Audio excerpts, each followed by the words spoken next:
Hello, everybody, and welcome to the Capsule Cast for this week, week two. I am your host, Destiny. Here I have my lovely co host, Anthony, part of Android. Hello. And we have a very special guest today. We have, I think, for probably the first time in ever, maybe? It's Andy. been 84 years. It's been 6 or 7 years. Been a long time, brother. Glad to have you on, man. How you feeling? Uh, I'm thirsty, but other than that, I'm great. Okay. Good week for good matches, boys. I'm excited to talk about them. What about you guys? I'm I did my homework for this. he,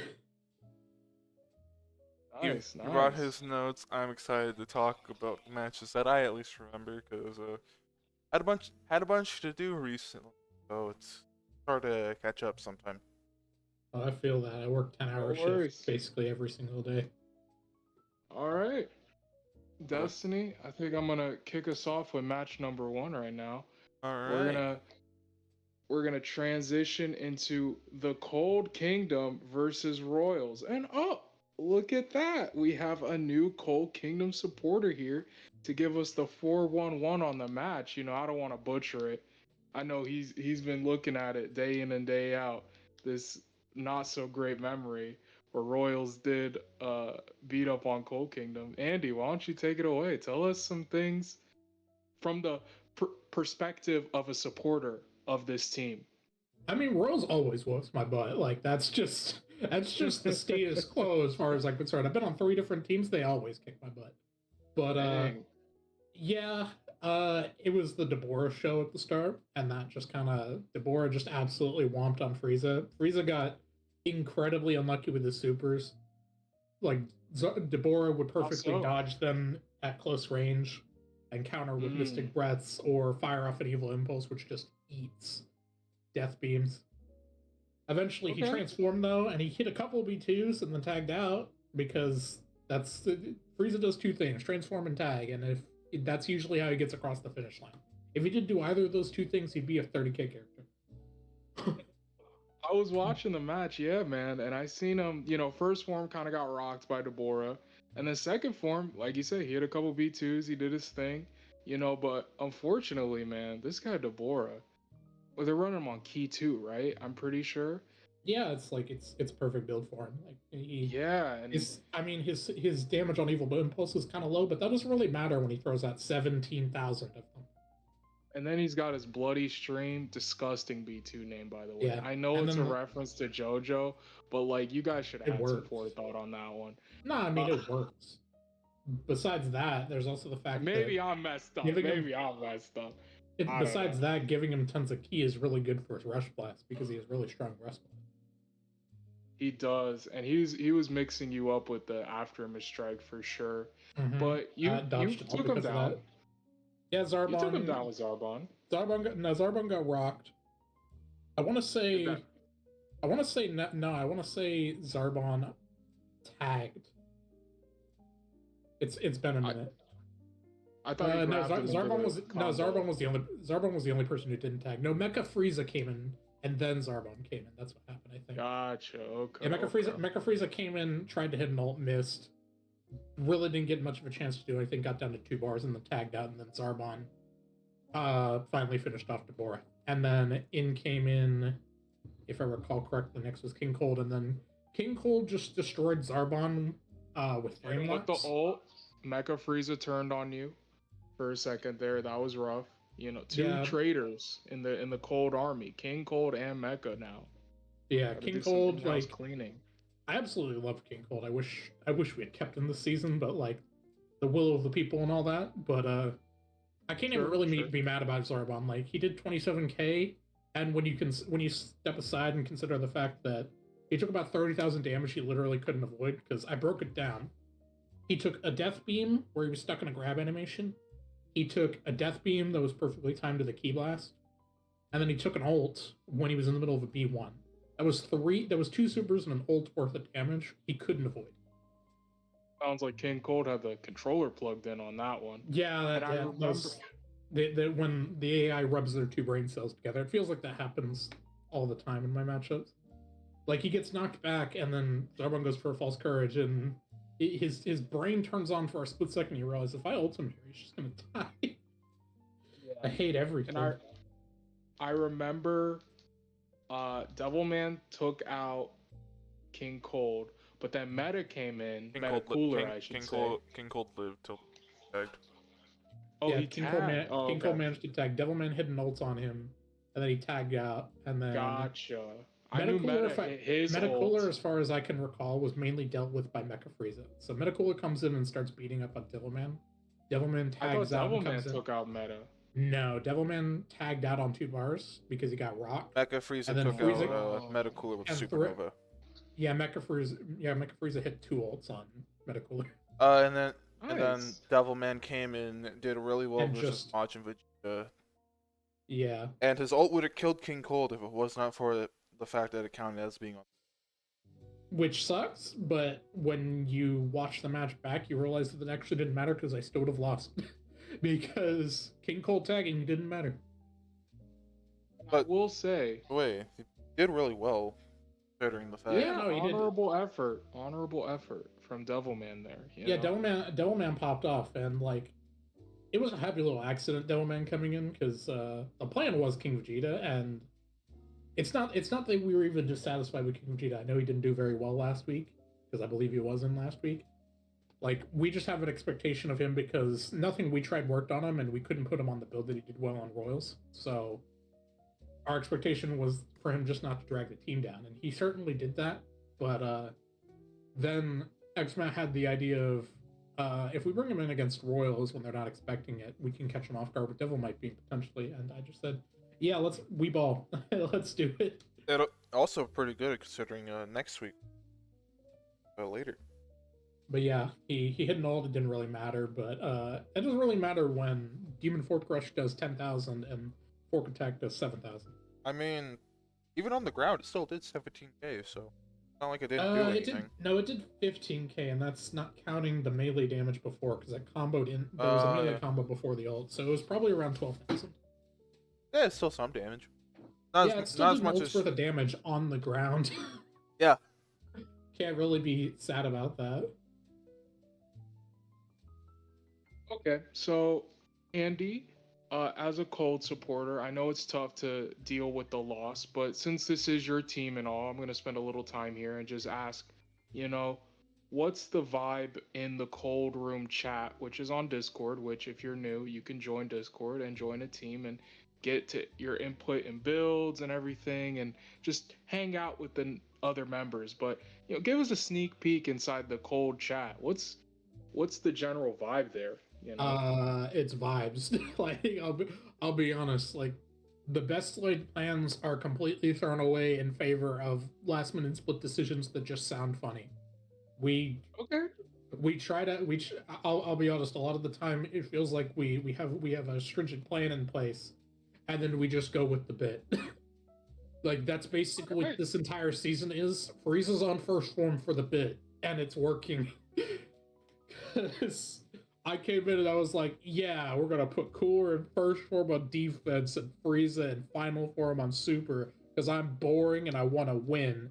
And then he was like, yeah, but first form Frieza. And I was like, yeah, but first form Frieza. And that's how we ended up where we are. I respect a strong team trying out new things. And speaking of strong teams, don't want to leave.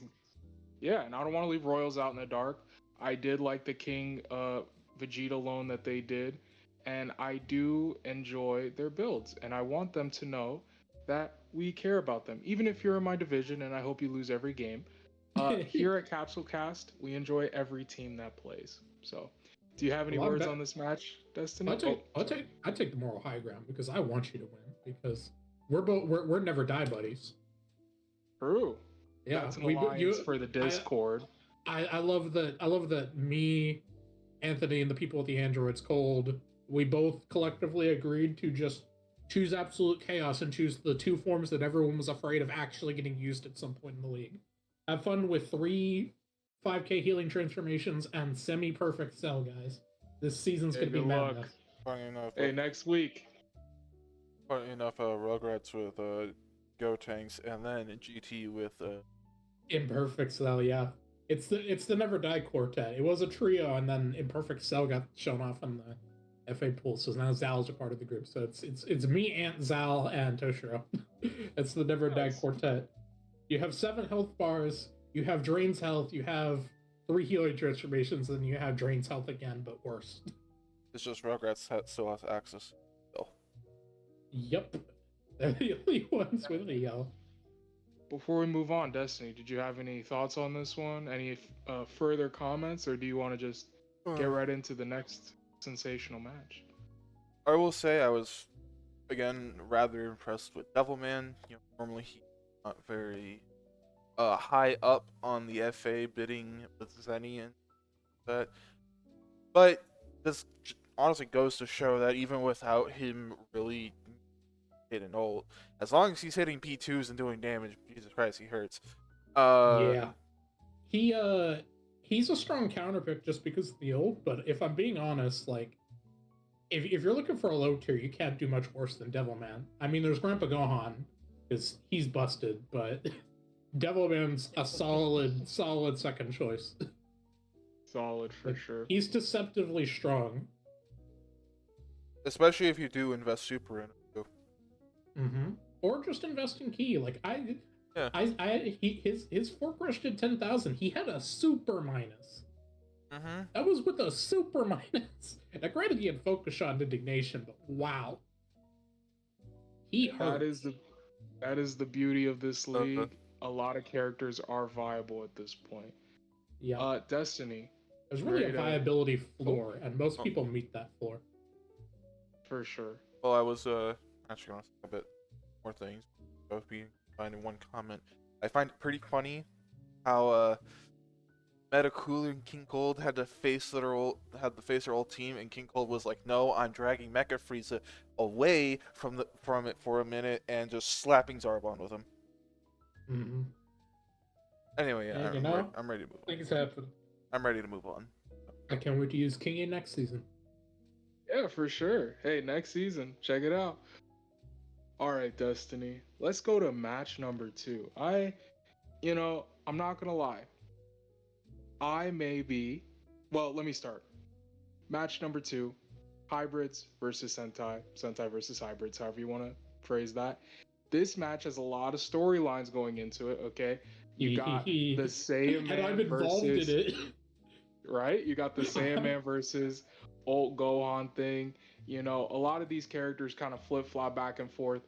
You got Adult Gohan on the hybrids, kind of the new addition there in free agency. And, quick recap of this match. Unfortunately, or it wasn't that much of a blowout, but kind of, yes, because Sentai won with the full character.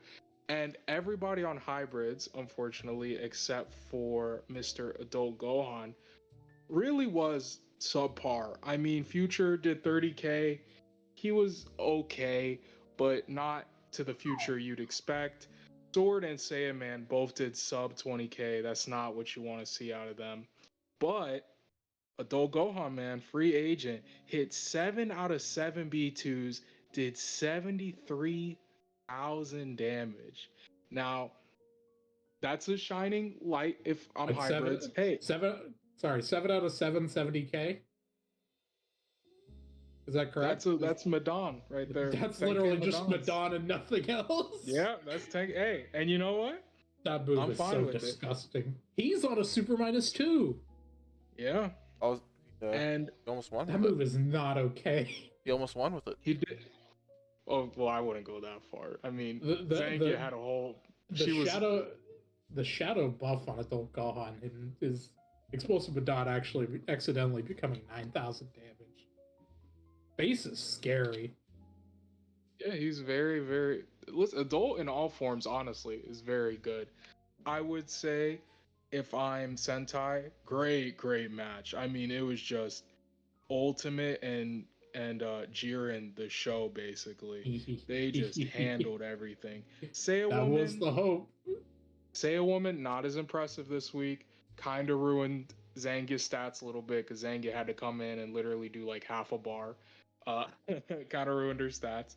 But if I'm Sentai, man, I'm feeling good. You know, my top guys are my top guys, and hybrids, you might have to go back to the drawing board a little bit in terms of your spam builds because everyone else only threw out one B2, didn't really do much melee. It might just be a bad week for them. Who knows? Yeah, it probably is just bad luck. Law of averages and all that. Yeah, I'm gonna throw it to you, Andy. How are you feeling about these teams? What are your thoughts on these matches? It's so funny because I played a big role in the state of these two teams because one of the things that I was pushing for, because I was on Sentai last year and the year before that, was Ultimate Gohan for Saiyaman. 2 years ago, I tried to get that deal over the line, and the price just wasn't right. We had a handshake agreement to revisit it next year if the price was right, and it was. Now, I wasn't there to see that deal completed, but it went through, and it looks like all sides are benefiting because they have Ulton and Jiren now, and both of them did 80,000. And they're both killing people. But then on the flip side, Hybrids had a bad week, sure, but Saiyaman, sure, they got rid of Ultimate Gohan, right? But they got Adult Gohan, who's probably just about as good, and they get to replace Kid Gohan for the entire season, or potentially anyone else if someone else breaks, with Saiyaman, who's a 40k character easy. 50k character you can put the effort in. So, everyone really won from this transaction, and that just makes me happy. And it's just fun to see such a wild change in the setups of the teams. Sentai are super duper scary, and so are hybrids. Hybrids kind of leveled out. They covered their weak spot with exchange of not being as crazy on the high end, whereas Sentai are even more polarized, and that's fun. Up to this point now, I will agree with you. It is a long season, though, as we all three know. Yeah, I will say though. And this is my personal opinion. Carrick, coach of Sentai, good friend of mine. I worked with him. He's great. Maybe that I know he hit one ult, but you might, just my personal opinion, maybe see if you can get a little more out of him than just Style the Strong. Because I don't know. I feel like if Jiren, if he had more, if he had more, I mean, he did well this week, but I think he knows that occasionally there's just going to be those weeks where he's not going to get a chance to do nothing. And yeah, I don't know. It's just always been my personal opinion that Style the Strong and ults like Pataras occasionally could just bite you because they don't always get off. But I can agree with that. But if they want to give up some better Pataras to some of their weaker characters, kind of flesh that is another way to look at it. Like Style the Strong. Another thing about that is is Sparking Plus on him. His max power mode doesn't last very long at all, and he does have power body in max power mode, so there's a secondary benefit there. So I totally get it. I wouldn't personally do it, but I'm a nit, which means that I play conservative. So that's just kind of how I roll. But no issues there.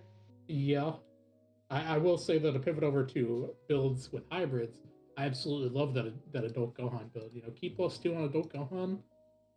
Eat that Superman. It's yum. Yeah, he was just throwing them out. Still does 10k explosive Adons. And they're running key control, so he's not going to waste key on anything. This build is disgusting. And I wouldn't be surprised at all if he ends up in the top 5 this season. Now, Destiny, I have a question for you. And I don't want to harp on hybrids, I'm just curious, constructively, as you are a coach and you do builds and, your day-to-day running stuff.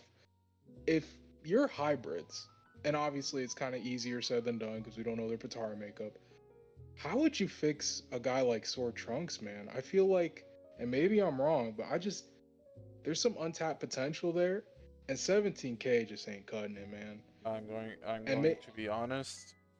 I think part of that was because space is really not a great map for teams like this. Especially wide open ranges aren't good for projectile-based attacks. Yeah, because last week Sword Trunks did do 61k, so maybe I'm reaching.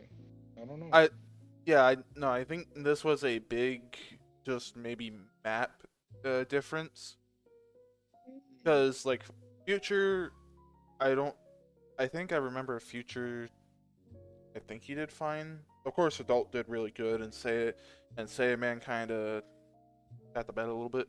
But Sword Trunks, this like his big thing is he wants to just like spam ults, finish busters, and stuff like that. And this is not really a map where it really thrives on like Adult Gohan, where he goes in your face, jumps back, explosive dons, a bar is gone. Yeah. No, I hear that. I hear that for sure. And you I think- know, oh, go ahead. I was just gonna say the Sword Trunks, at least the vibes that I've always gotten from the way that Tumnus and Fosco Red and the people over there hybrids build Sword Trunks is that he's kind of a high roller. Like you see a lot of it.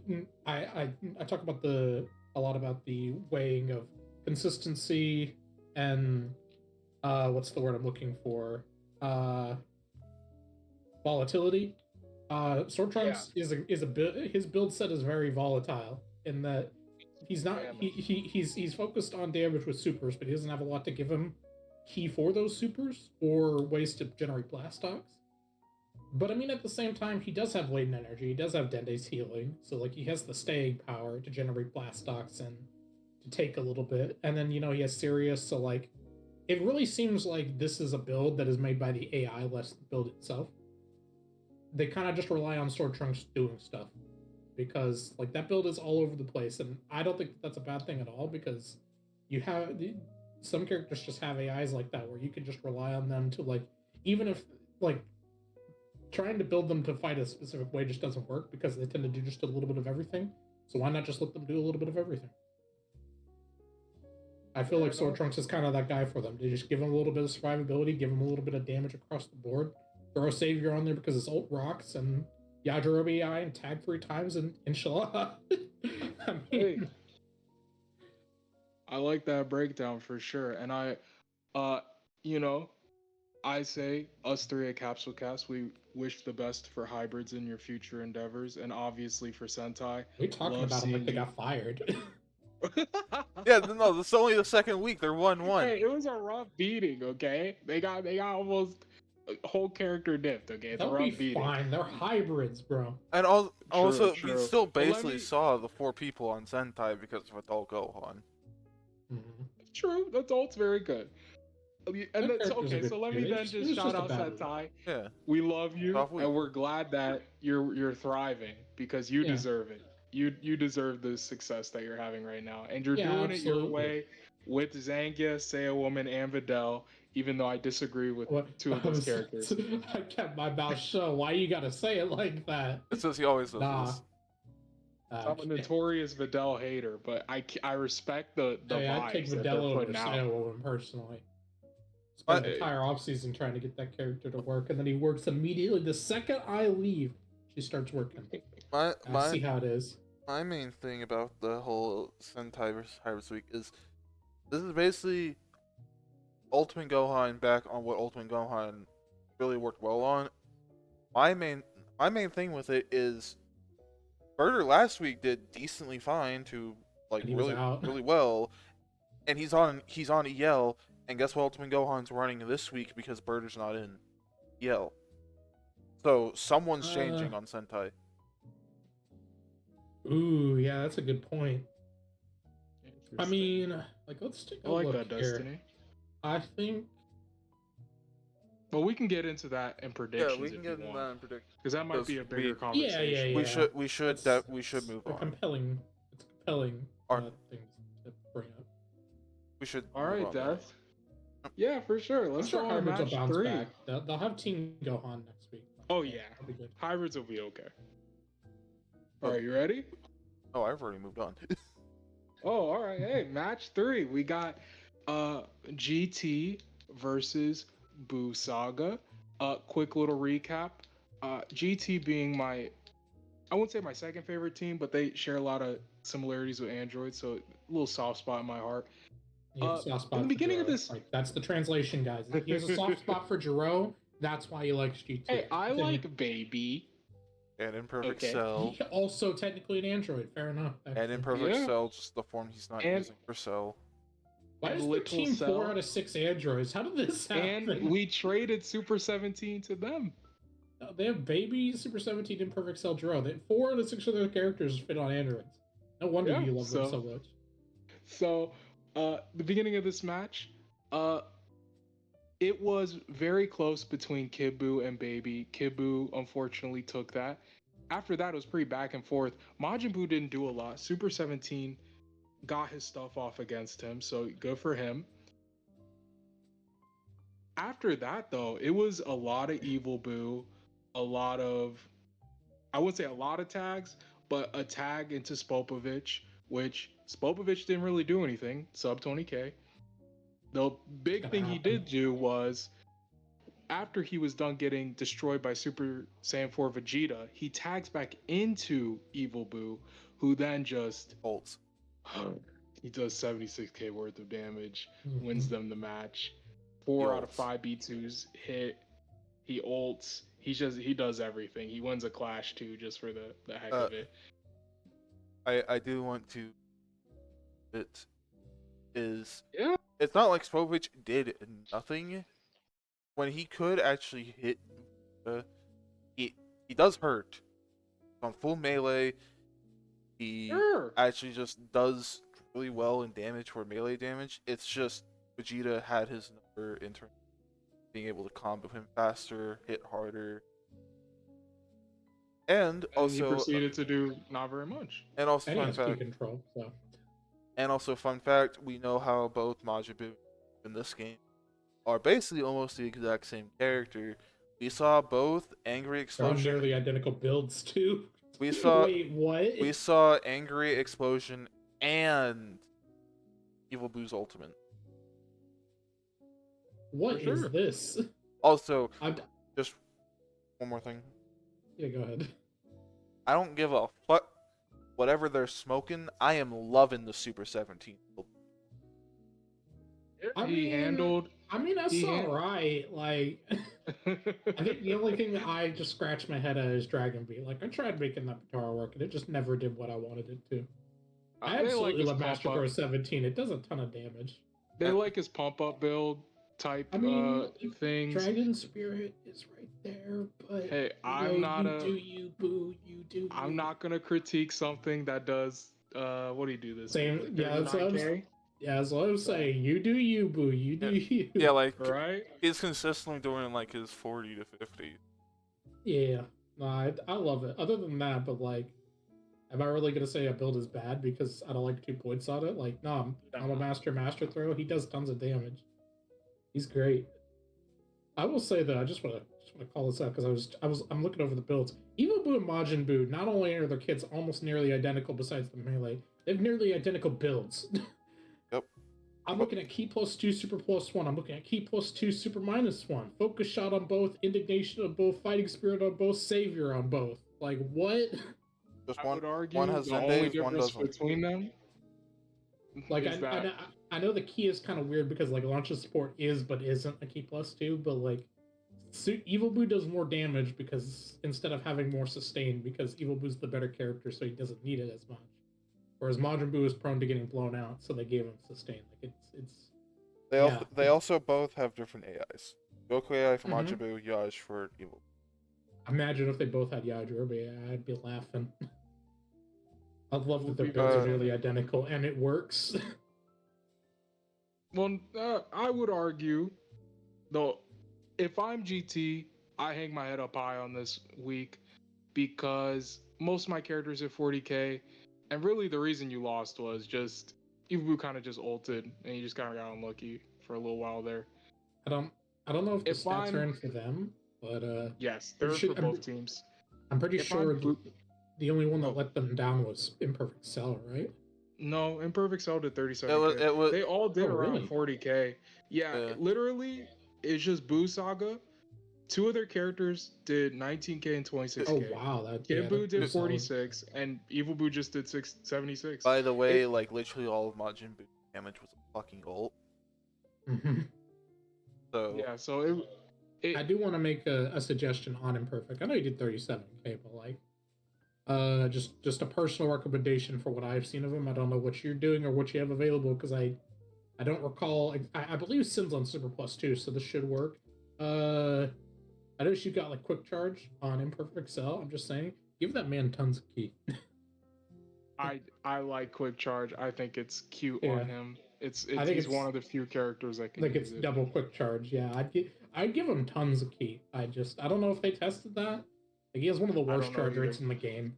Like He really I feel does. I try to leverage that, give him some more key so he can spam those supers and make better use of the quick charge. But like at the end of the day, sustain's not a bad route on him because he's just gonna grab people. Get his key that way. He only gets 1 bar instead of 2. And ironically, I should say, he threw out the most B2s on his team, considering his bad charge rate. Okay. Oh wow. Okay. I will try to emphasize this. Super 17 tried to throw B2s. Majin Buu was like, no, I'm going to stretch my fucking arm and not make you do that. Yeah. Because Majin Buu kept trying to grab Super 17, jumped back to do it. Mm-hmm. That's really So unfortunate. So it's not like they didn't attempt to do B2, it's just they really couldn't. Aren't you happy that the stretchy grabs actually work now? Yes. Considering I have one of my own. Now, to get onto Buu Saga, I know they're a strong team. I totally get that, 100%. This was out theoretically If the I am best Buu character, by the Saga, way. though...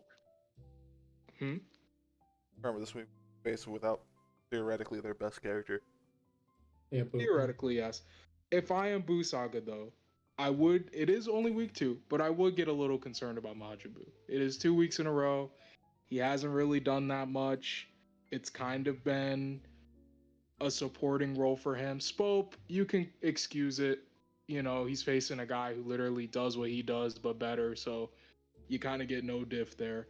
But Majin Buu, I know Super 17's a good character, but Majin Buu...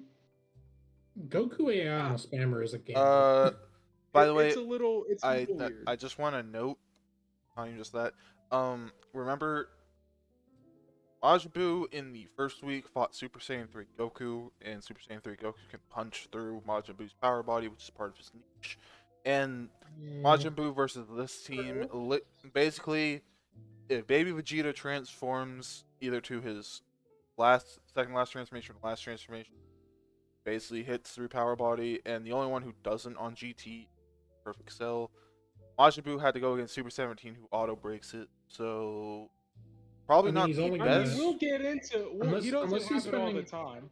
Yeah, I'm gonna say unless he spends half of his life in max power mode, I don't see how that's that big of a deal. And we'll get into Super Saiyan 3 Goku this week. He didn't really perform that well either. But yeah, I just think if I'm Buu Saga, I would rethink the AI maybe and kind of look for something different, because it's cool now when you're winning and it doesn't really affect you, but when it comes down to it, will bite you. You will lose a couple matches because of it. You might lose in the playoffs because of it. So you kind of want to I don't even know how to say this in a good way.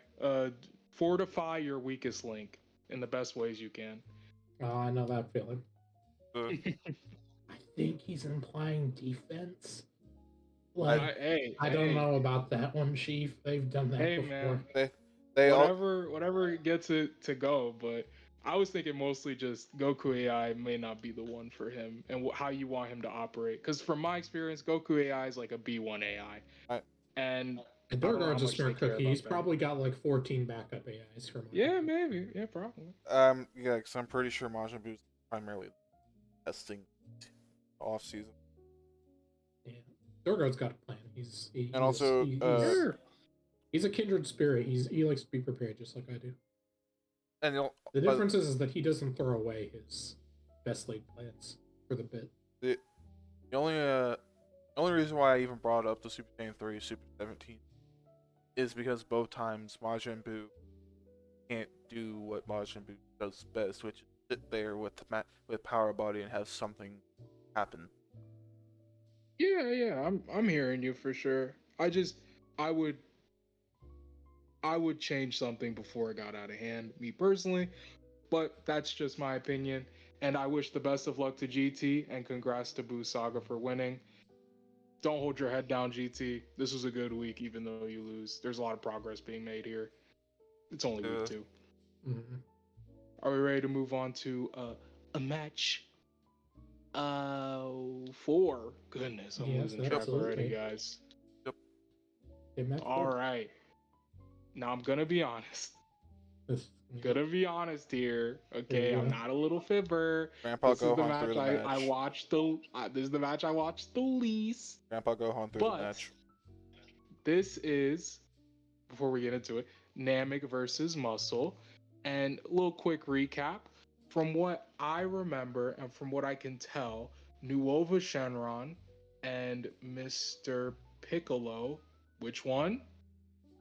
King. King Piccolo, did the best because they fired the most B2s. Well, I do remember Nuova just handling a large amount of their good characters, and the only one from Muscle, well, 2 I should say, There's 2. were Yeah. were Raccoon and Adult Trunks. But the moment Raccoon did his ult and kind of the map blew up, double-edged sword there, buddy. Kind of. I mean, held his Bojack did own. good too. Bojack did good too. 38K. That's nothing to sniff at. He was their lead. He did good. You are right though. I want to say that Muscle basically was bound this near the end because Trunks got there was one health bar between both Nuova and right, Yes. and a full Grandpa Gohan's coming in. We think normally full With health bar Savior, with full health bar character versus 2 1 health bars, and then And he Grandpa has KSA. and then Grandpa go, and this is basically due to how good Nuova is, yes, but Grandpa Gohan kind of just botched the win for Muscle because all the other characters they had were either doing great or they did basically almost their 40k. So it was really just Grandpa Gohan for Muscle here. Not to take away from how good Namek did. Which I think is a shame because he's crazy. it's like He did miss 4 B2s. He got pretty unlucky.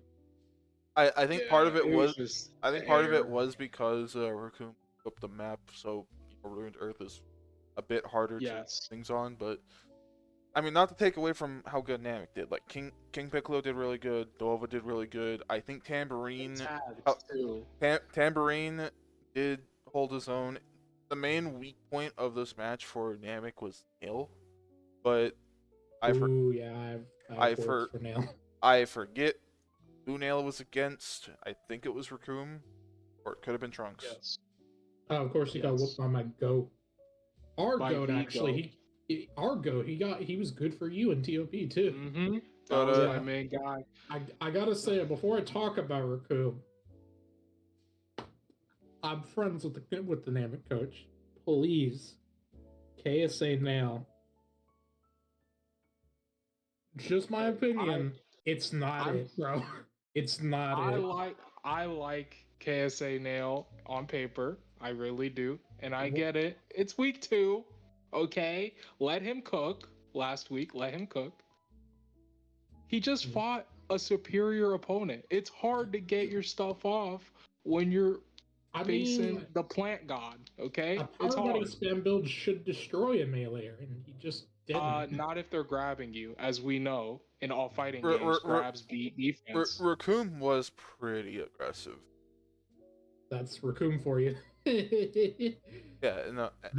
I didn't spend an entire offseason curating that build and then bring him to top 3 for nothing. And then then Muscle just being like, hey, hey, our character now. Yeah, I have no problem with that. Raccoon was still goated. I love to see it. He might not be top 3 this season because I'll be honest, you're never gonna see something like that from Raccoon again. I'm calling it right now, but that build, that's a 40-50k character, easy work. It is only week 2, so it's hard to make that call on if he'll ever be top 3. No, I feel like that was a millions to 1 season. I was blown aback by how well he did. But for sure. I also they definitely have the right idea. I will say about Raccoon that Muscle, at the very least, there is some preparation going into it, because, like, we typically ran Savior on Raccoon, but we also made sure we had a home map that couldn't be destroyed. They obviously love Muscle Tower, so they picked Muscle Tower, which destroys into Ruined Earth. But they even when they could have, they didn't run Savior on Raccoon. They just got really unlucky. They charged up to max power mode. Not So, not like, saying they not saying the ult because not hitting wasn't good. It's just it blew up the map. Yep, yeah, it's really unlucky, because, like, think about that one dice roll, like, the season I had him, thanks to the map I was on, we went the entire 15-week season only having one single dice roll's chance of blowing up a map and going to Ruined Earth, and we got lucky. And you want to know what map it was on? Is the funny part? Muscle Tower versus Muscle. So bit of irony there. I have two things for this match, one for each team. To defend my boy Nail, Andy, he was throwing out Stallings this match, but against Raccoon, who also has False Courage, and the Great Grab, it is really just difficult when you have, because the power body's nice, but when you just get grabbed, it just doesn't matter, you know? And as a guy who runs a grab character, a couple actually, the grabs are just, they just beat all, to be honest. There's really nothing you can do except just not, like, just do the little thing, the counter. Other than that, you're done. You're cooked. Like, it's just, for me, it's like, stalling costs. No, it actually does cost you. Never mind. It costs that 2. That was false. It used to falsely say 3. It's 2. Mm-hmm. I just, like, if other people aren't building their entire build around False Courage, why are they? Because Stalling's better, because it gives him a key buff too. But, like, I'd rather have a defense buff from False Courage than a key buff. Like, it gives both, I'm pretty sure. No, it doesn't give a defense buff. It just gives the power body. If it gave a defense buff, it would have the little armor symbol. Well, okay, and that was my defensive nail. And as for Muscle, I do have another character I want to call out on Namek, by the way. For sure. Muscle, Ryan, I don't know if you're listening. If you are listening, I doubt it. Or if he is, it's just gonna go ahead. If you are Ryan. No offense, Ryan. I love you. I love your sexy voice. Our beautiful Muscle supporter, listen to me. Oh God. I don't know how bad you think Base Broly is, okay? I don't know. I wasn't there. I'm not in the chat. Wait a second. Yeah, they have Base Broly. You have to replace Grandpa Gohan with Base Broly. I really haven't been paying attention. It can't get lower. And I know you're thinking, yeah, but Grandpa Gohan, he's cool. Just stop. I love you. Use Base Broly. It's okay. You'll win matches. It'll be good. No, I won't judge you. I never judge Muscle because I respect the winners. So just use Base Broly. Okay? Oh my God. I don't know. That's all I have to say. I don't know. I kind of respect GG, because being able to having after-image strike and only after-image strike is nuts. But, like, it's not working right now. But it can't be worse. Base Broly can't be worse. That's all I'm saying. It totally can, but, like, you know, it's Ryan and Iron Fist. Like, it's impossible to know what goes on in their head. They'll bring in Broly on a completely new build that they've never tested before. They'll do 50k. Like, it's Muscle. Do 50k. It's Muscle. But the other character I wanted to talk about on Namek, that new overbuild. I remember running those tests for them. I still think it's the weirdest build ever. It works. Yeah, why don't you call it out for the people who don't know the build offhand? It is super +2, key -1, launch of support, quick fast attack, demonic bargain. Now, I love demonic bargain. I love seeing characters use demonic bargain. I think the only thing that bugs me is that I feel like this build has sustain issues. Like, he was popping off. He has a decent passive, and like he definitely popped off here. But you have to worry about, like, his charge is just terrible. And, like, they gave him quick fast attack, so, like, they're prepared for people to just get up in his face and him to leverage his good stats with the quick fast attack and his high melee damage. But, like, I imagine they probably tested it. And in fact, I know they did test it. They absolutely tested key +2 super -1 because I told them to. But I don't think it really did anything. I don't know. My personal opinion, but I think more Key could do him well. But you know what? Once again, he's doing well right now. Why would I change it if he's already doing well?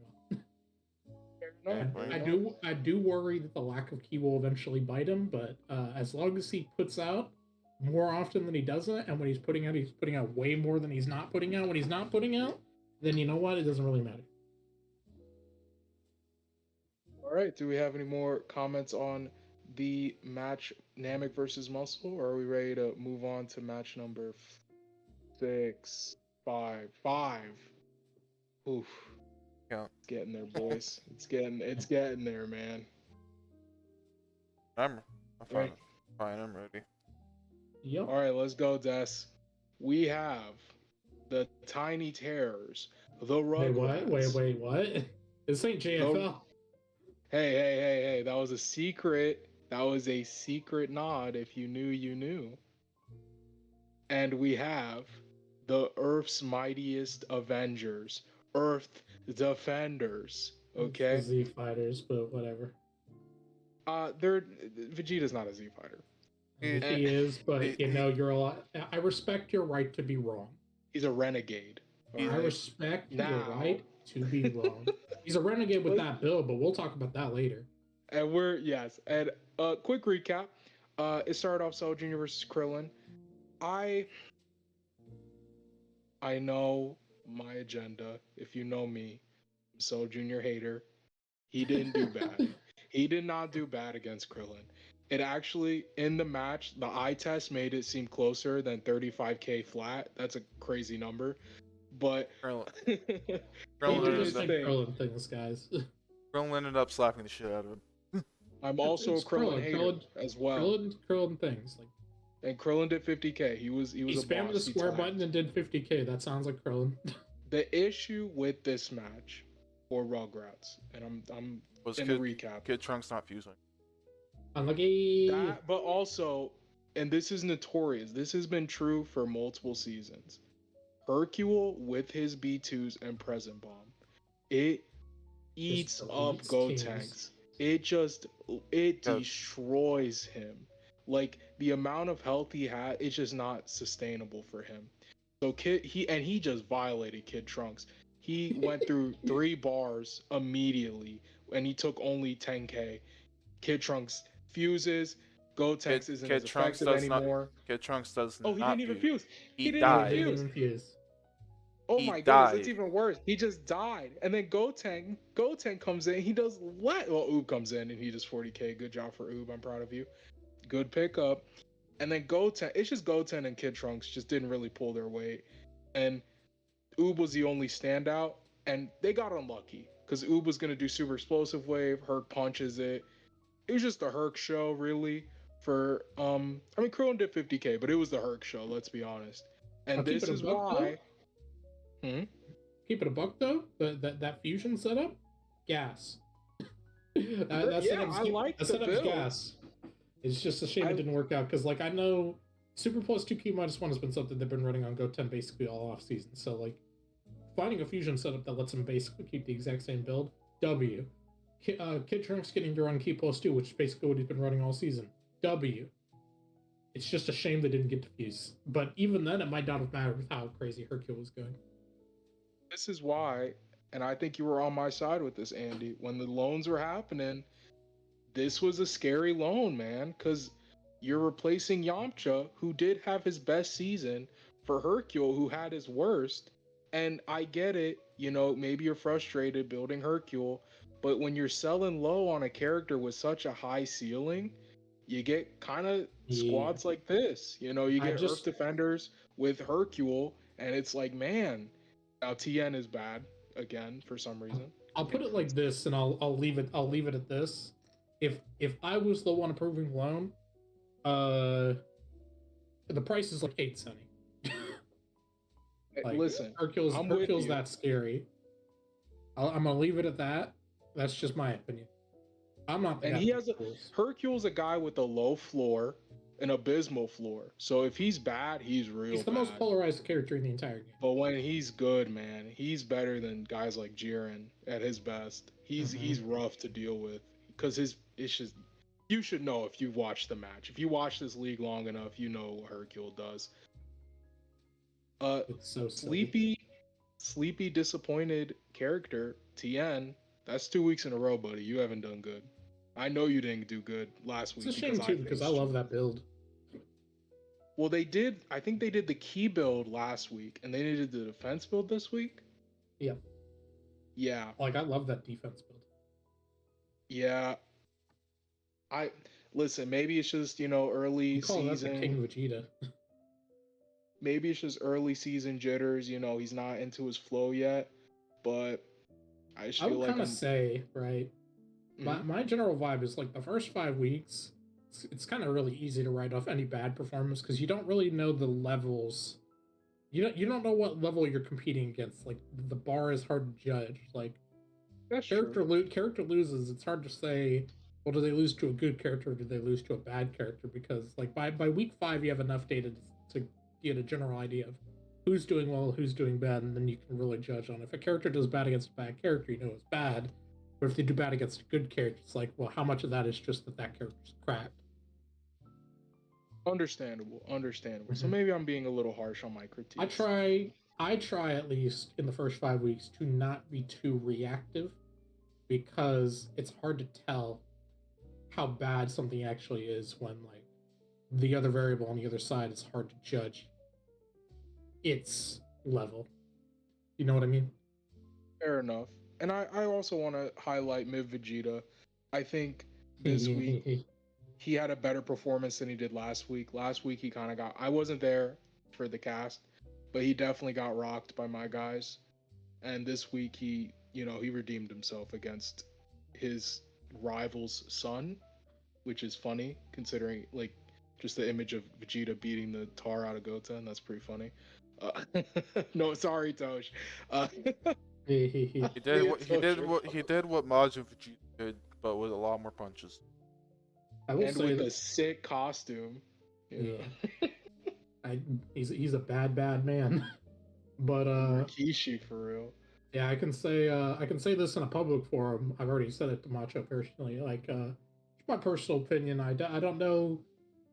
On EO builds, I like to run a lot of rage guitars, like serious fighting spirit indignation, like those ones.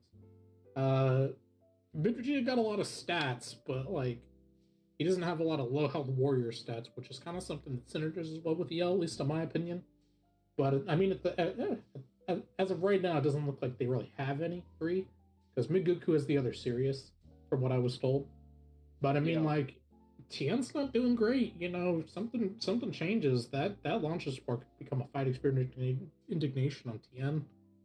Like generally, I feel like once you start to get to that stage, it's best to consolidate your best guitars on your best characters. Like early on, when in the planning phase, I'll give my good items to my bad characters. But if it doesn't work, it doesn't work, and then I'm just going to consolidate my power onto my power hitters. So giving your more powerful items like FS and Indignation to people like Vegeta could be a play. But again, we don't really know if Tien is actually doing that bad or he's just getting unlucky or he's facing strong opponents. So fair enough. Do you have any comments on this match, Destiny, or did we steal all the good bits? You guys kind of just said everything, so.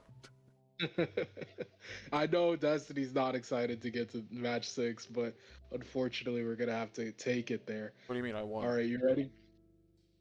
it's funny that Man, you really Yeah, I won thought so. matches. I won. Did Yeah, I that's- dream you losing? Oh Wow. my Yeah, no, god, being so RW serious. Wow, Yeah, so in my RW brain. Yeah, RW kind of got destroyed. Other than old +1 Vegeta. Well, popping off. I'll talk about it. This was I'm not a fibber. This match was the second match I didn't really watch a lot. The other matches I did. This one I didn't watch a lot. Wow, I know the agenda of my co-host now. Okay. Let me introduce your guest stars, the Yajirobe's and Sparking Zero, and I'm so happy. Okay, look, the marvelous Cinemassacres. If you know, you know. What is this? Versus. It's a thing I'm trying out now.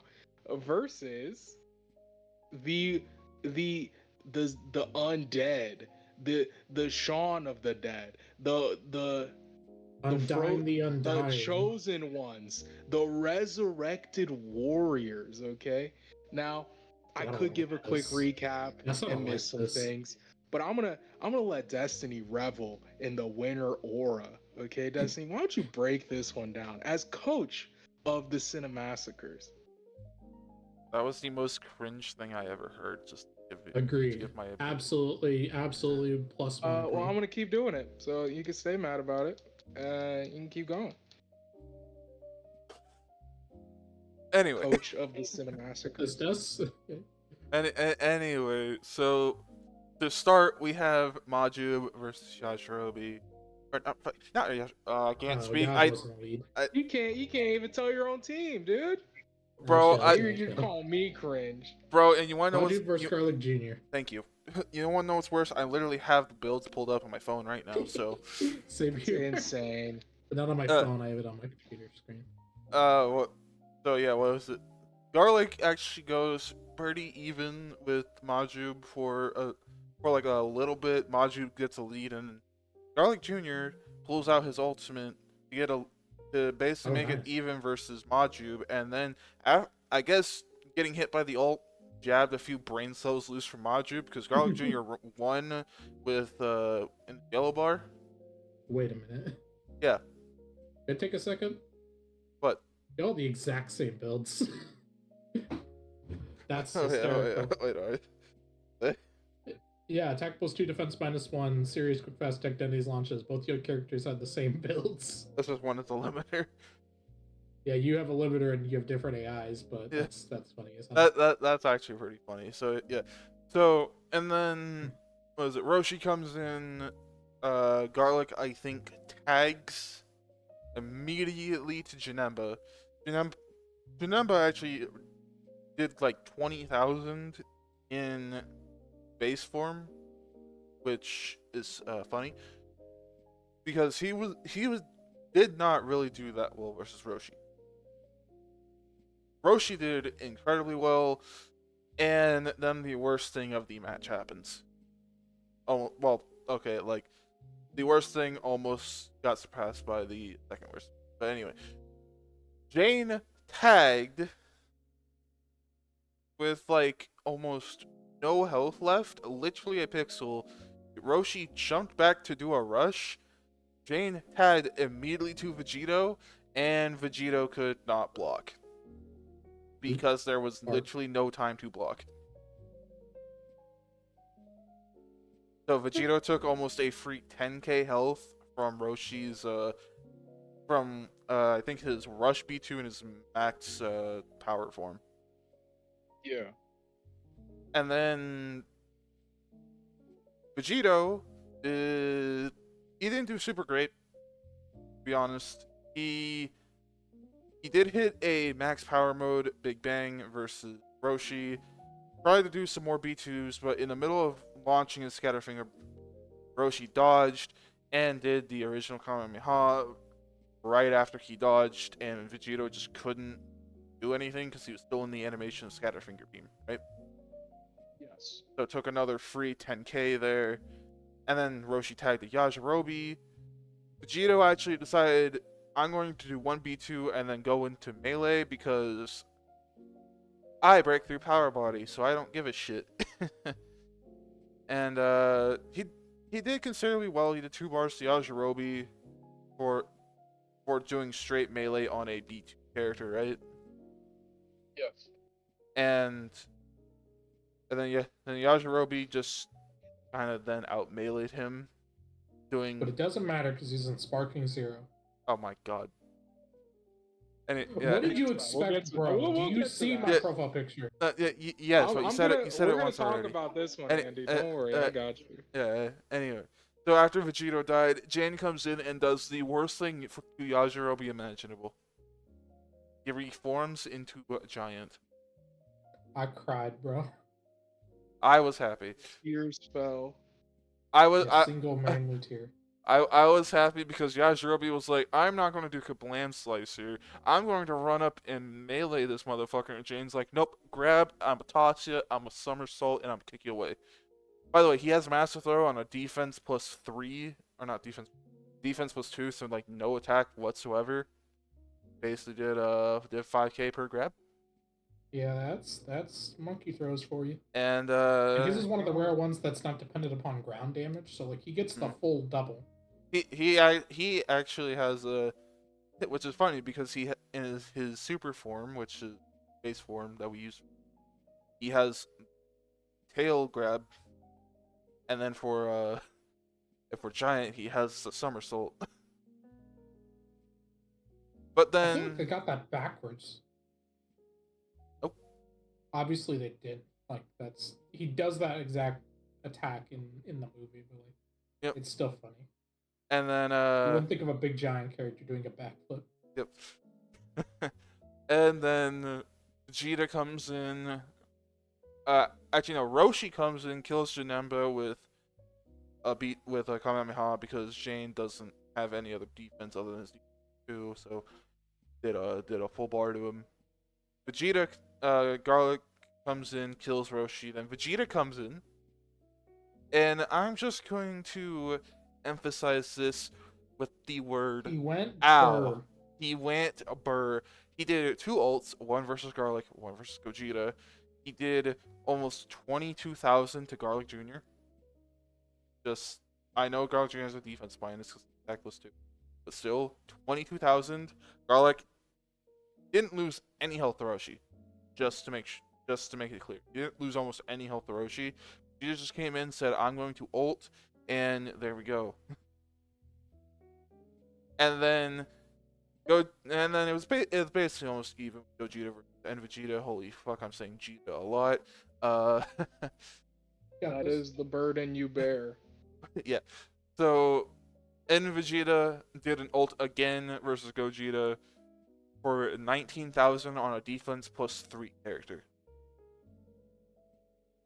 Yeah, ult +1, like when it goes, it goes. I'm pretty sure like, it's super. It's Super 1. Yeah, Super 1 indignation, ultimate +1. Hmm. These are those weeks that the ult +1 apologists will wave in my face to be like, see, it's a good item. And I just can't say anything about it because yeah, this just sometimes happens. And Vegeta's another one of those characters like Sword Trunks on Hybrids where he's just got good stats and a good AI, so you can kind of just give him whatever. So why not?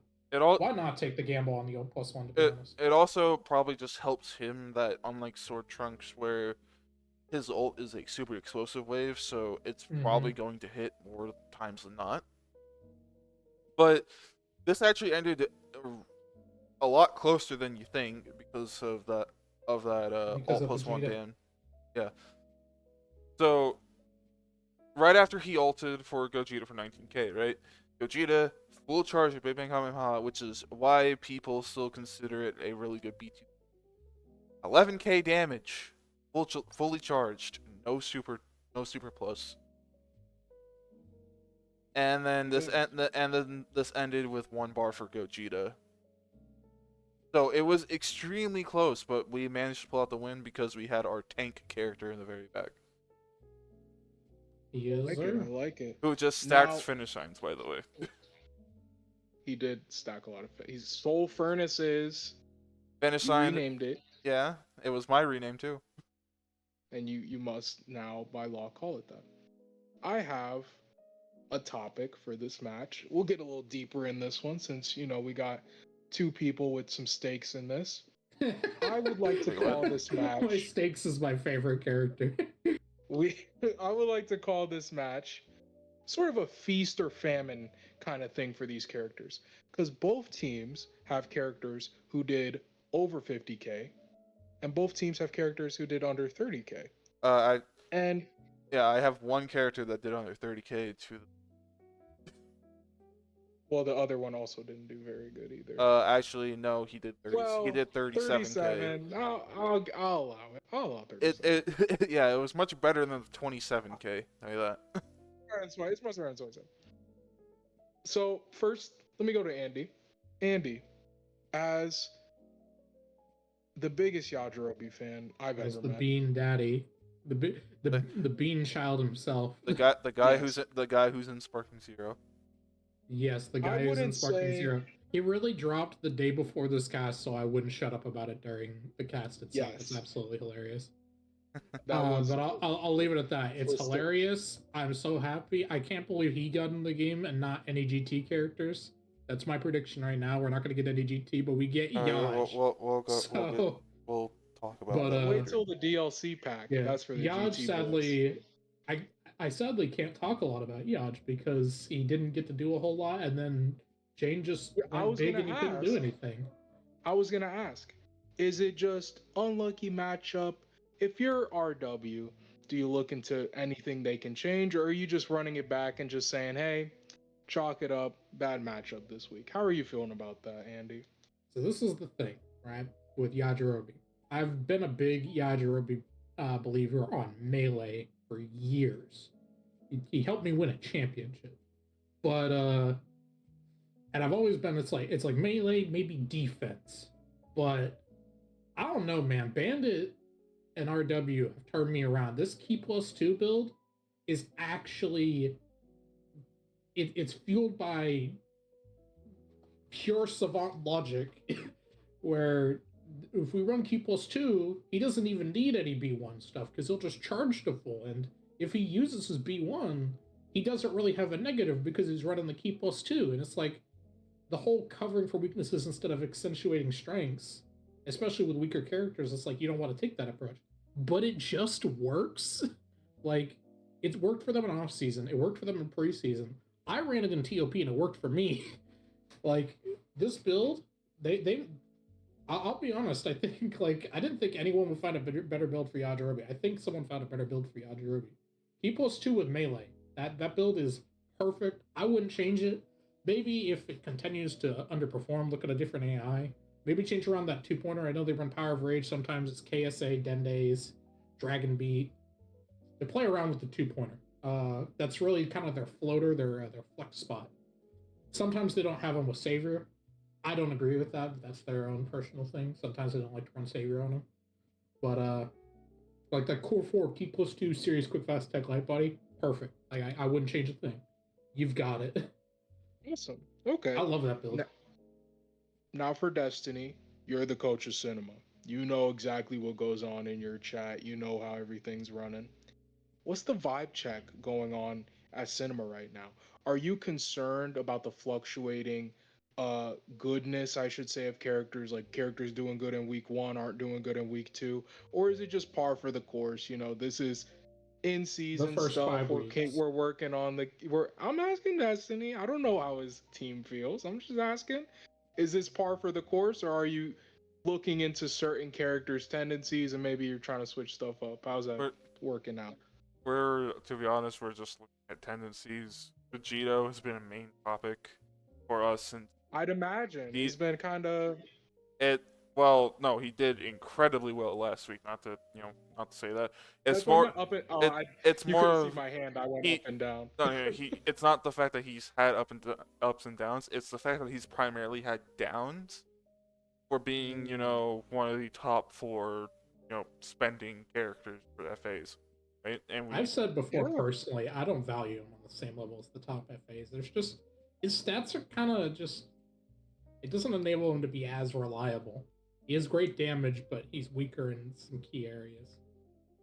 My personal opinion. Yeah, and I remember bringing this topic up. I don't know if it's been discussed, but to me, I value Vegito as much as I do Gogeta, and even though I definitely have a bias towards Gogeta because favorite characters just in Dragon Ball in general, I'm a Gogeta. I'm a Vegeta person myself. I value basically them both in the same regard. It's just Vegito has a much better toolkit to run spam on for him than Gogeta has. He has that 2-bar, yeah. And he also doesn't have a goddamn rush ult. Yeah. But what is it? It's with this week especially. Vegito is just primarily he's just been a guy for us that we've been working out the kinks because since the FAs are so late into the off season, you don't get as much time to work with them as with other characters, even though you do get to test out FAs before the Yeah, FA you bidding. can. It's It's just kind of risky. yeah, like it's risky. It's risky, especially since with how hybrids got their trade or not trade loan for 10 zenny, they basically matched us and say, I think if it was for if nothing of note really happened, we would have still had the most zenny. We would basically been unchallenged with whoever we picked. That we would have tested more, but there's like 3 approaches to FA testing. It's either you don't test anything because you don't know what you're gonna get, you commit to testing one thing and potentially get punished, or you test a little bit of everything, and then you feel like you wasted a bunch of your time because you're only ever gonna end up with one of those. Yeah, it's this weird, we went with it doesn't feel like any of those are a winning scenario. We went with the approach of we tested like 6 FAs, tried all of them, and came down to either Adult Gohan or Vegito, and we got Adult Gohan sniped from us. So you're welcome. Oh yeah, that's fine. I personally wanted to go with the double fusion setup anyway. Funny. Yeah, I mean, but no. Vegito on a team is fun. But Vegito this past week, he did what he is intended for, which is to spam B2s, because every time he's been in before, he's done one ult, no B2s, and he hits the ult, but he never hits it fully, or he hits it fully and does almost no otherwise. It's just this week wanted to dodge, and then after they dodged, they definitely really countered his the fact that he's still in animation, right? Like how Zarbon earlier, to call back to Cole vs. Royals, most of the time when he got hit by stuff like B2s, he was caught mid kind of thing. Yep. When that stuff happens, you really just can't fault the character. We can more fault him for not really trying to finish off Yajirobe, but I mean, bro basically took in two 10k B2 because of stuff that he couldn't really fault himself for. Yeah. So, I think this is more just a fluke week with him. Janemba, we're trying to make hopefully consistent, and then Garlic and Gogeta, we thought they had a fluke week 1, and kind of just figured that there are some times where Garlic being earlier in the lineup does him better. Same thing with Gogeta.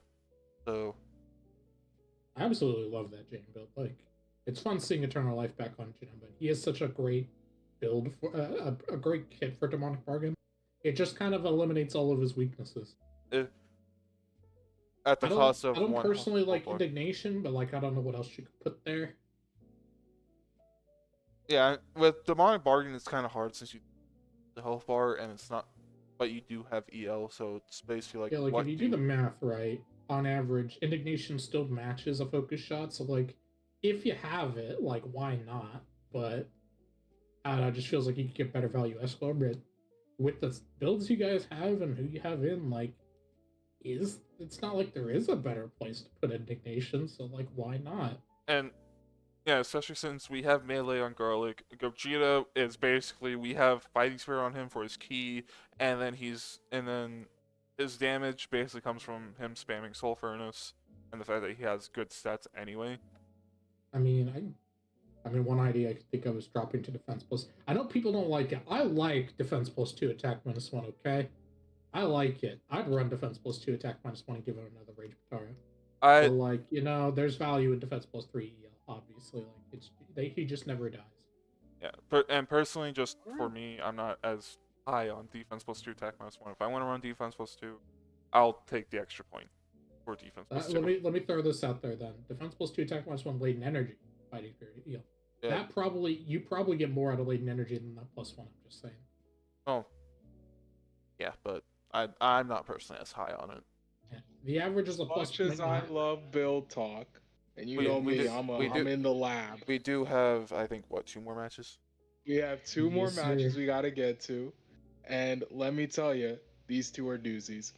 First up, match number 7, we have the Kongs and Godzilla? Question Please mark, stop it. meaning Slug, Oh my. teaming up to take on Team You just mute this man Goku and you do and it? people related to Goku, and you can't tell me otherwise. Everyone on that team is either a Goku or related to him by birth. And let me give you a quick recap on this one. So starts off, now bear with me. I'm gonna say Goku a lot. Okay. Kid Goku is fighting a version of Goku who is not a full adult. He's like in his early 20s, you know, like you're That's gotta a paying full adult. taxes, you get your first you get your first paycheck, but you're not like in it, you know what I mean? It's Oh my this god. it's Bro. the subsection, right? And Kid Goku beats that version of Goku, pretty much I wouldn't say walk through him, but he basically just dominates him. A beam struggle kind of makes it a little more even than it actually looks. And then in comes from Budokai, the oldest version of Goku in the littlest body. Funny how that works. Hate GT. He takes out Kid Goku. In Wait, comes what? Slug. Bam takes out GT Goku. But here comes Super Saiyan 3 Goku. Bum, ba, bum. He comes in. Slug goes down. And in comes Big Daddy Raditz. Okay? And you know what they say about BDR? You know what they say? Wait, Did I what? say Raditz? I meant Bardock. See, I had a whole thing and now I'm tired. Okay, let me redo this. Oh no, you're not. You get You're not. Big, no, You're Big no. You are. Daddy Bardock Okay. Okay. came in and put the belt to SSJ3 Goku. He said, "Son, your hair's too long." Whoosh. And then Raditz came in and he beat him even harder. He said, "Son, your hair's too long, and I'm tagging out to your, I wouldn't say cousin, We, your superior, Scouter Vegeta, and he's gonna ruin his stats to take you out we, too because he wanted a piece of Raditz by because the it's way, funny." just to preface, both Bardock and Reddit's both winning. They yes. did both go 8, but let's be honest, that was just for cool points, you know, just to show the people, yeah, we can do it, okay? We just got to look up in the sky, all right? I mean, people were just But hoping for an AP. for the most part, Bardock was doing it the old-fashioned way, hands to face, okay? No Xenoverse, no Super Saiyan, but this is OG, blood on the handkerchief. He hates his kids. He doesn't care about them. He's a bad person, and he beat his kids, and that's what we saw. And And- Bardock's bad dad. Hey, Destiny, have you seen Ant-Man? Yes. You know the character Luis, when he goes off on those big tangent rants where like his voice is coming out of the characters that he's talking as? That was Anthony just now. I like this match, not because Budokai is in my Kai and they got thoroughly trounced. No. It's because I also like Kaiju, Why? and I think they're fun. And I just. He actually explained the match really well, but he made it sound like nonsense. I also just realized I put the scores in for the match. Kaiju, I believe, they're 1-1 and Kai is 0-2. Yes, that is And, you know. correct. Deserved. That's what you get for dropping Kid Goku Havoc. I think their team. It would be funny to have Kid Goku on their team, but I respect Havoc sticking to his guns and picking up early Piccolo. I think. Yeah, like no, like just so we're clear, the person he picked up, I don't have a problem with that at all. I have a problem with who they dropped, not who they picked up. Early Piccolo destroyed last season. He will probably still do very well this season. Like picking up early Piccolo was absolutely the play. Like I'm not judging. I'm a Kid Ku stan too. I'm not hating. If you look at the raw stats, they technically side graded, but like they could have upgraded. That's all I'm gonna say. I will say something about this match. I also last week. Early Goku is not doing good. Oh, He's yeah. struggling. I get to talk about He's that. struggling to find his footing. This is like the second week in a row where he's done either nothing or less than a bar to his opponent while taking all of his health. If I could say my piece, Yeah, go ahead. I may not like the build, but just to set that to one side because that's conjecture. I will say this is basically the exact same build they ran last season, and did well. So it's kind of guilty of the complacency rot where sometimes you say, well, it's doing well in testing, so I'll just keep running the build I ran last season, and then it just doesn't work when the main season starts. That happens to everyone. Like, I think we can all attest to it happening to us at some point, running the exact same build because it kept doing well in testing, and then the second the matches actually start mattering, it starts shitting the bed for you. And I finally swear, by the way. It took me about 30 minutes in to realize that you guys were swearing and I was allowed to swear. And I was saying "but," so. Oh, we swear every episode. We swear Yeah, I every didn't episode. know. Yeah, I didn't know. It's been a while since I watched. I'll be You're honest. good, man. We're not like monetized. I said, those 10-hour work days. I don't have a lot of time to jump on Just sit down. But yeah, like when it comes to early Goku, again, EO without rage boosters. So like the build definitely has the right idea. Like light body for Kaioken. It also has solar flare. EL plus defense plus 3 is basically his dragon spirit or KSA. Don't die so that you can generate the blast stocks to do your thing. Maybe give him those blast stock items. Maybe take the EL off and give it to someone else. I can think of someone who would greatly enjoy that EL because they're running 2 points that also aren't really doing well for them right now, and they already run Dendays. So that early Goku could run Dendays and B1 Pataras. Just gonna say it, to pivot over to it, I don't think KSA Enku is really doing you very good. He ate so much damage because of his power up to the very limit, and then you have to consider that, like, yeah, he has 2 really strong B2s, but then Dragon Fist's accuracy is just, like, not great. Like, my personal recommendation, maybe give Dendays to early, EL to end Goku for Kabuto's Secret Art, and then look at either adding some additional points of just static good stuff on early Goku, maybe change the AI, or give him some B1 stuff. Like, I think early Goku, like, I like defense on him, and I like focusing on his B1s because he has one of the funnest moves in the game, Kaioken, which turns him into an android, basically.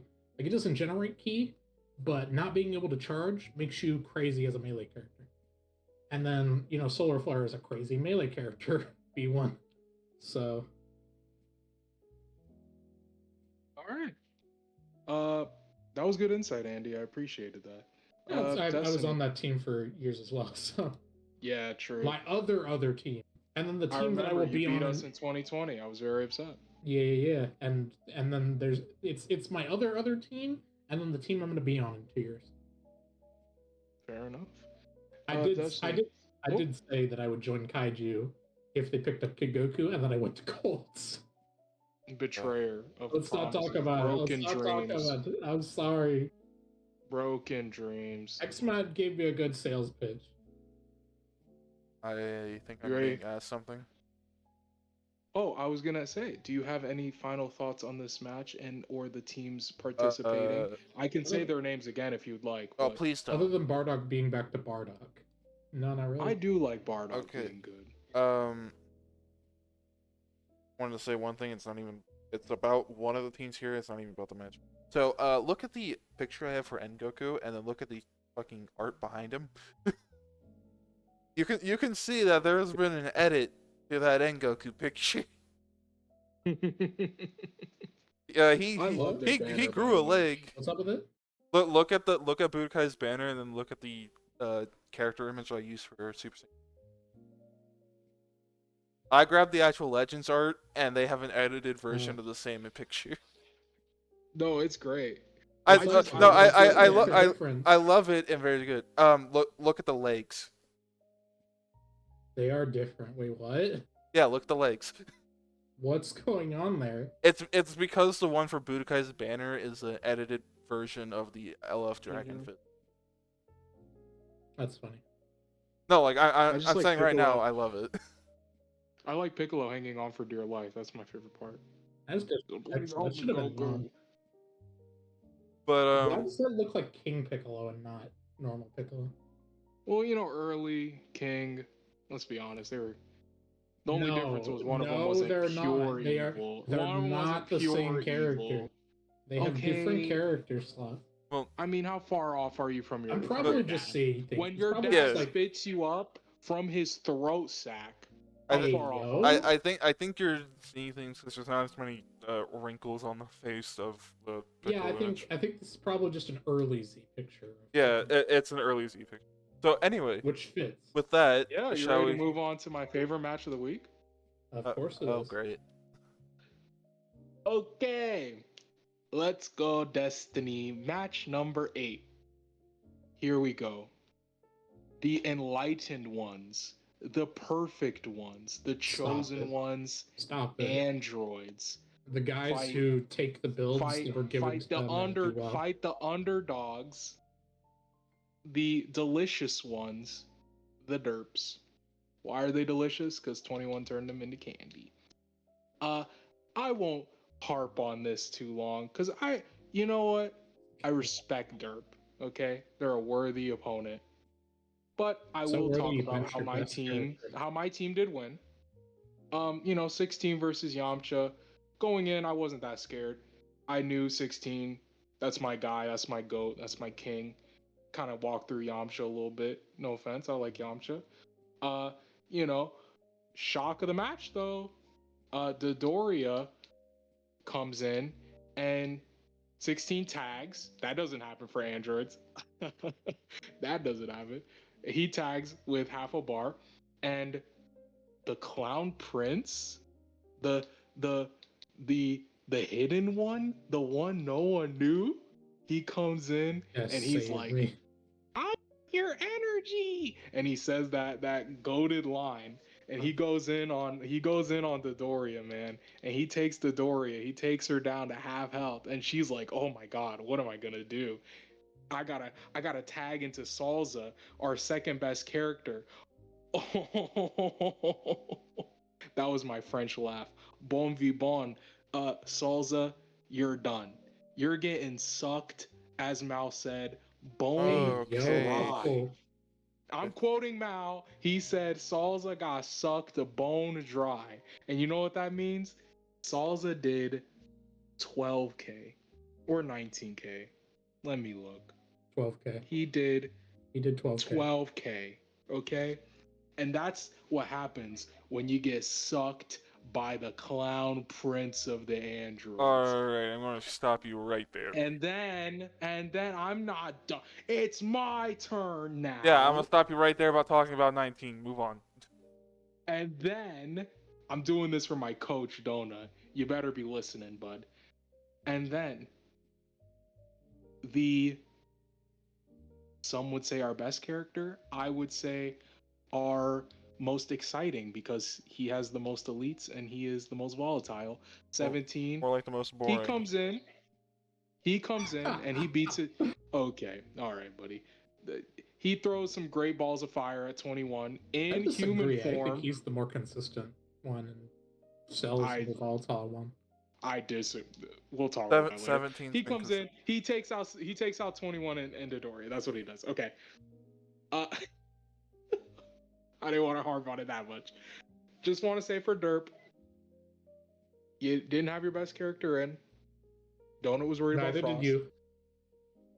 Okay, well. It is true, though.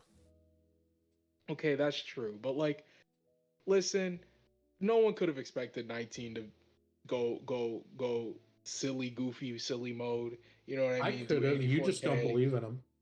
I couldn't have, okay? No one thought Salza would do literally 12K. Like, that's ridiculous. That I do agree with. That I agree with you.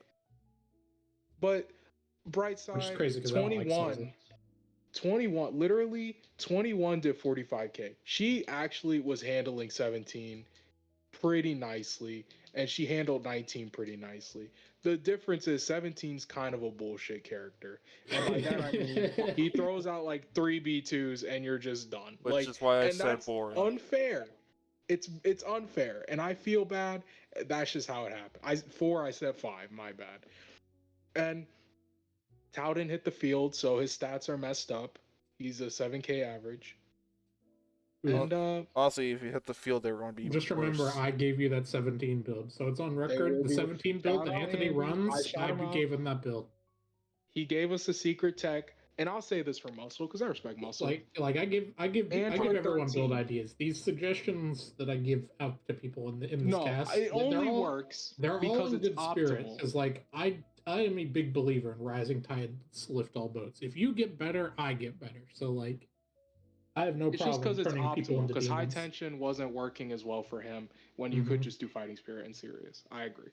Yup. But I just wanted to comment on Derp because I don't want it to be just an Android thing.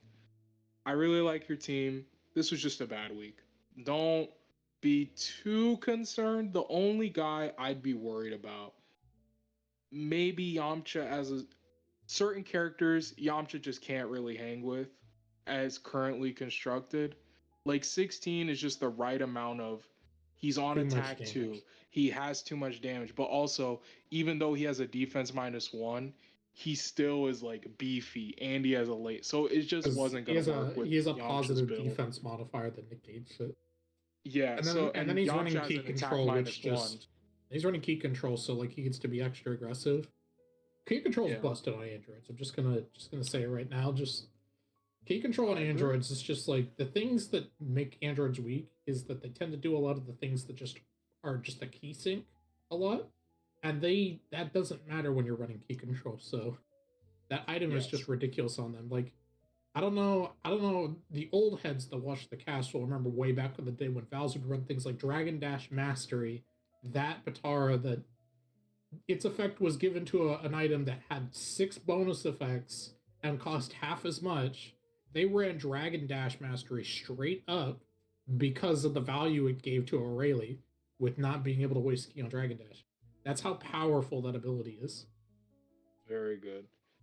And yes, I just want to say, and this problem with Yamcha obviously gets sorted out when Frost is in the lineup because that's your very obvious lead because he's very good at it.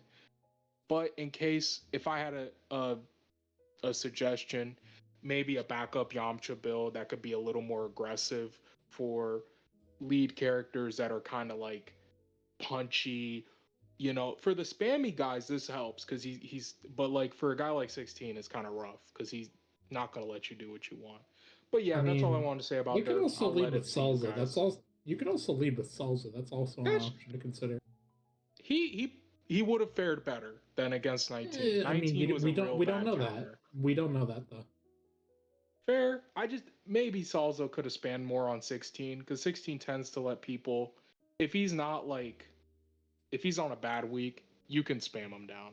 16, you know what I mean? 16 is one of those characters that it doesn't feel like it matters how good the opponent is. It just matters how good he is. Yeah.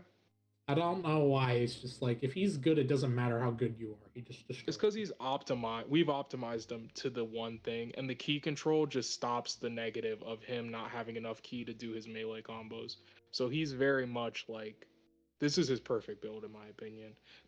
I guess he can get clashed down because he doesn't have power of rage, but like in terms of straight up like hitting buttons and winning, he's at a pretty great it's spot worth the risk right now. Yeah. Okay, sorry. I'll stop. I'll shut up.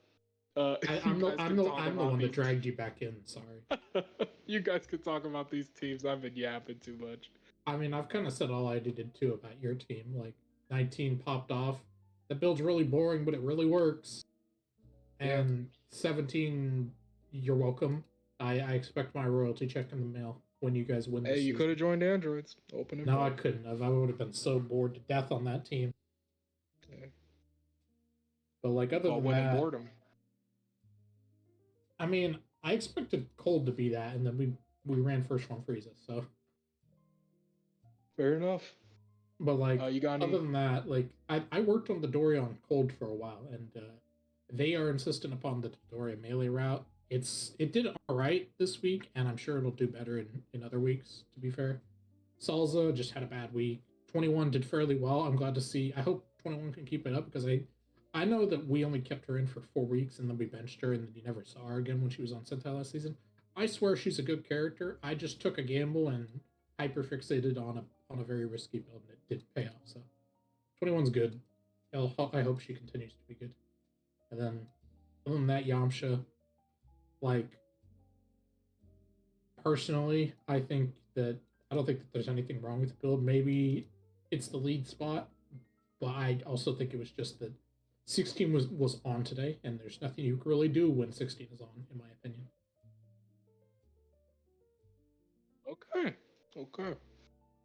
You have any final thoughts, Destiny, on this match? Final thoughts. I didn't say shit. Well, that's what I meant. Like, your thoughts would be the final thoughts because me and Andy have been yapping, especially me. But your thoughts would wrap up the conversation and we can move on to predictions. For real quick, both teams are 1-1. Just no. Unfortunately, yes. I will say this. I think even though it's also did 12K, this could have just been an off week. Remember, most androids, they don't really let you do what most characters tend to do, which is do a melee combo, jump back, do a beat, charge up maybe. Androids, they're going to constantly pressure you, especially since key control androids like 16, 17. They're going to constantly be up in your face, never letting you do shit. And especially with a Cell on the team, eventually, is also going to stab in your face, grab you, drain your key, drain your health. Fuck you. Anyway, my final thoughts are Derp. This is without their best character, and is basically their weakest lineup. Maybe it depends on where you play Supreme Kai. Among them. I mean, yes, it's definitely their weakest because their best is out. Well, I'm also saying that because Kai's on the FA bench. I brought him up. And I will say, definitely Android's weak lineup. And 17 has the most boring build imaginable. What do you mean? I'm not saying like it's a boring build as in terms of it's bad. It's a boring build as It's just the perfect build. There's nothing new. He's a solved character. Like, what do you want? Something new, something refreshing. Like, okay, fair enough. I tried to do that with King Vegeta. It just didn't work. When a character's solved, a character's solved. Hey, listen, we all got our opinions. I'm ready to get these predictions off. And for this next slide, I don't know if we did it last week, but I'd like to thank Brenda. She does the tier list now, right? Yours still does them. I thought she did them for this league too. Is it still It's still armed rods, yeah. Oh my goodness. I'm so sorry, Fiora. Well, that's my fault. I thought Brenda did. Bre- Oh, she did TOP. Yeah, she did the TOP one. Oh, I'm so silly. I'm sorry, Fiora. That's my bad. She did TOP and she's Smash. Fearless. Yours still sorry, does. Fiora. Anyway. You're still my guy. Thank you for doing these tier lists. They really help demonstrate the week by week, and it's kind of fun to see like weird characters at the top. Like you got Devil Man at 19 and Garlic Jr. and her. Like it's fun, you know. So yeah. That's always nice. Predictions. So first up, we have Muscle and Royals, and with this, you can actually, maybe with double benches, but also considering who's benched, who's coming back in. We have, if either I can pull it up or someone can pull it up. Okay, so like for Royals, they obviously have Bobbity. They have Bobbity coming back in, and they have to bench one of their better characters so far. They have to bench Deborah, Majavie, or King Cold. I mean, they could second bench Metacooler, or they could double bench Bobbity for all we know. But like, also have 13 coming back in. Safe bet is Deborah, Majavie, or King Cold, which is their better characters. Also to point out, this is the week of our first division. Yes. Also have 13. Two of their better characters have already been benched, and they have Grant, GG, Bojack, or Trunks to bench. I mean, Trunks is also really good, but like just based off that, it looks like Muscle is potentially benching a weaker character, and Rose. All right, I'll go first. For this prediction. I'm gonna go Muscle purely off Zybes. I think it's gonna be a Grandpa Zybes. You're not hip. I think it's purely gonna be. Listen, I'm a Zoomer, bro. I'm just built a little different, you know. I'm thinking.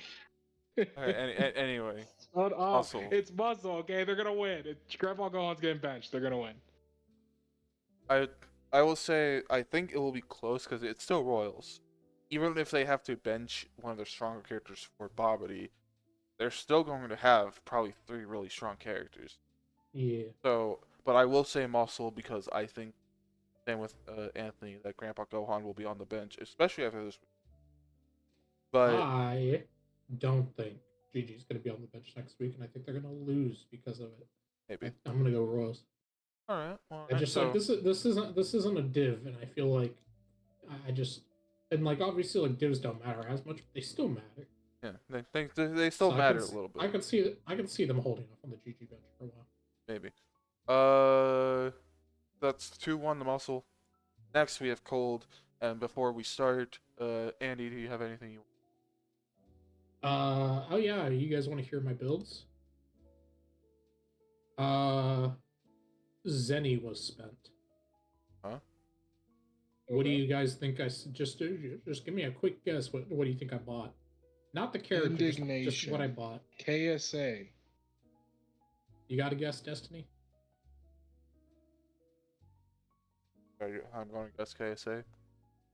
No, I didn't buy any of that crap. I don't run KSA on any of my characters. Like what? No, I bought the new spicy boost on the block. I bought Ultra Ego. Oh yeah. Oh yeah, there are new boosts. You guys ready to see this 10-point build? Oh god. Who's Defense +3, attack -1, quick fast attack, Dende's healing, launches support, Ultra Ego, Chaozu AI, first form Frieza. That's 10 points. Have fun with that. I guess since it's being brought up, would you enlighten us on what Ultra Ego is? Ultra Ego is all 4 Rage Batars in one. It's ridiculous. You want to use it on characters that run a lot of them already, or honestly, like if you're using all of them, running them on a character who doesn't usually run them, or giving them to like basically you want to set it up so that you can run like 3 of everything if you can. Like ideally, Frieza runs latent Fighting Spirit and Indignation already. So since I ran Ultra Ego, 3 additional slots opened up. So we give him quick fast attack. So now that attack minus that just doesn't matter. And considering second form and third form are memorable for their melee, and obviously we all know 100% Frieza is really good for melee, and final form is also underrated when it comes to melee. Just a QFA in a series alone, like Frieza can punch good, and then obviously you still have the Fighting Spirit, Indignation, and the latent energy of the normal build. And then there's Dende's healing on top of defense +3 and latent and 3 healing transformations. It's going to be really funny when he just gets blown up by Evil Buu ults, but you know, it is what it is. But to go into the full builds now, Zarbon's leading off with the same build he's been running: defense +2, latent, serious, master third 10 days, that sort of thing. Cooler's back in on his normal build with the key control launch support. I really like key control on him. I feel like he's missing a bit of key, but every time we tested key +2 and then focus shot indignation over launch support, it just didn't work. So fortunately, we are where we are. Freeze is obviously in, and then Devilman is still in because Buu Saga. Oh yeah. The worst character, the best case scenario is Spopovich gets ult and takes 25,000. So wait, yeah, that sucked. That's their best case scenario is Spopovich getting ulted. Oh, that's there, not yours. Yeah. So Devilman's in on the exact same build he was last week. He's in the back this time because I'd rather try and avoid Devilman getting in a revenge killing position. Say Zarbon fights against Buuhan in the opener and loses by 10k. That's just damage on the table if Devilman just comes in and ults. So I'd much rather him being in the back, potentially say we're getting pieced up and Devilman comes in on a full health character and just deletes them. Plus, we all know that this build is fairly solid all around already because that damage is crazy, that key is crazy. It's great. Ultra Ego Frieza hopefully is going to go crazy. We debated a lot on what we're looking at. We were looking at B2 Bonanza. We were looking at Ultra Ego Cooler to maybe give him 10 days. I think we talked about Closeout Special on Cooler to run 3 saviors, but I ixnayed that because I just don't like closeout special. Sorry. Our team has been kind of unreliable with ults lately, so I couldn't help but be hesitant about that. I would say normally for you guys, it's like you think closeout special would be on somebody because like you have Frieza, you have Cooler, you have Mecha Frieza, right?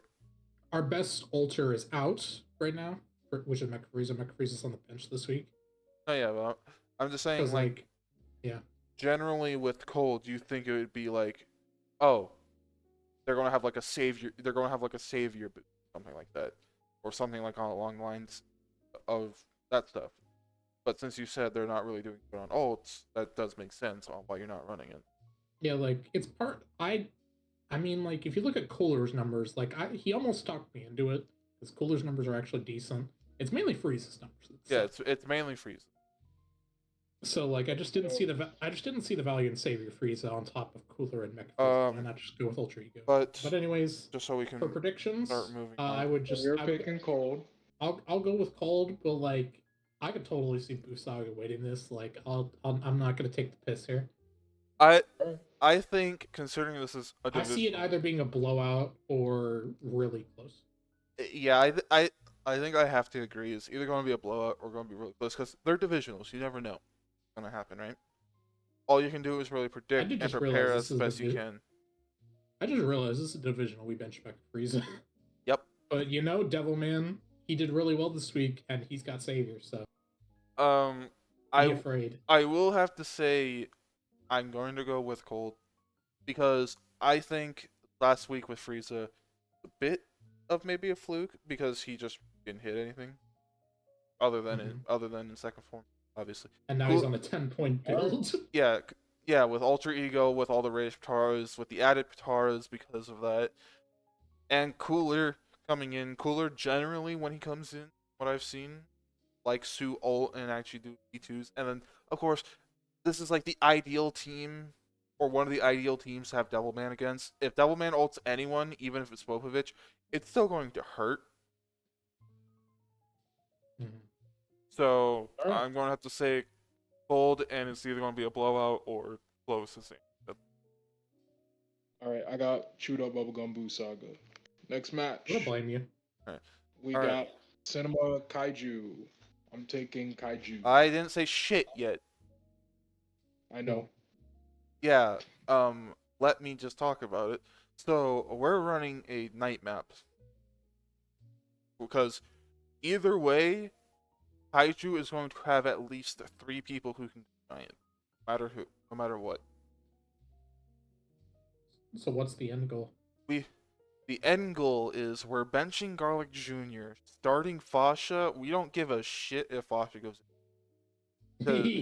I love it. We're going night map Fasha, Gogeta second, Janemba, then Vegito, and we're hoping, and biggest hope is Bardock the biggest hope is Bardock gets benched, obviously, because like their best character, but we're expecting Kid Ku benched, and I would honestly feel like just giving you the vote, that's like genius strategy. Yeah.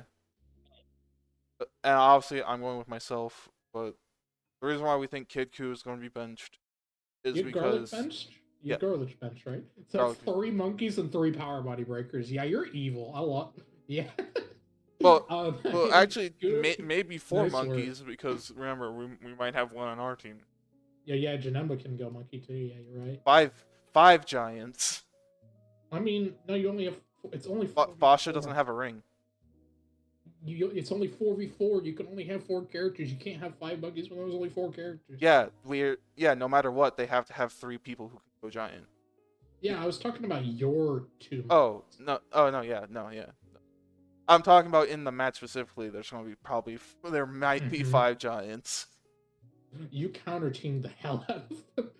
So you specifically ran knights to see if you could facilitate monkey transformations so you could destroy them in melee. Yeah, normally we're running evening, but we have the option of night, and that's something we've been talking. That's something we've been talking about since. You could have doubled down. You want to know how you could have doubled down? Boost Draconic Ore on Fasha. Yeah, but we're trying to be a little bit more You put her in the conservative lead with this. spot, which is the Yeah. best spot for her, just in case monkeys do happen. So like, if he goes monkey, you're probably gonna lose that fight anyways. So Yep. So yeah, I'm saying my team. I think you say my team. I'm just giving it because in of the vote strategy. because that strategy is crazy. It's gonna be funny because this is gonna be the week none of Kaiju's people go monkey. So I mean, if it is, they don't have power body breakers unlike we do. So they have people with savior who can come in, but they don't have power body breakers. Cinema really counter teamed the hell out of Kaiju. That's crazy. All right, so Anthony, after I said anything, do you want to change your vote? No, I got Kaiju. All right, You're a psycho. All right, you son of a bitch. You just want to spite me. That's no. Oh no. No, I think Kaiju's really good. I think this is their year, to be honest. I think No, they're gonna be really good this year. Kaiju's an incredibly good team, but we had this plan since week 1. Actually, no, we had this plan since preseason. Hey, Anyway, who do you got? Andy? oh, you already said. I already said I'm going with him just because that strategy is. Oh shit! Okay, 2-1, 2-1 cinema. Let's go. Yeah. Next Alright. we have GT and Rugrats with Thin Shenron most likely coming back in, and I think I mean Early you're Piccolo. right. Most likely there is a chance they double bench him. You're right. yeah, with double benches out now, it's like most likely unless they don't have the Senny to double bench. I check that right now. Mm-hmm. Both teams are likely to bench some of their better characters, but Rugrats will feel it more because that means they're benching Gotenks as well. Actually, GT doesn't really have a bad character to bench here. No matter what, they're going to still have a decent, strong lineup. And of course, they could also just be benching Imperfect Cell, which is the worst character right now. Or they could just double bench Shin, which I doubt they're going to do that. And Rugrats are just really good.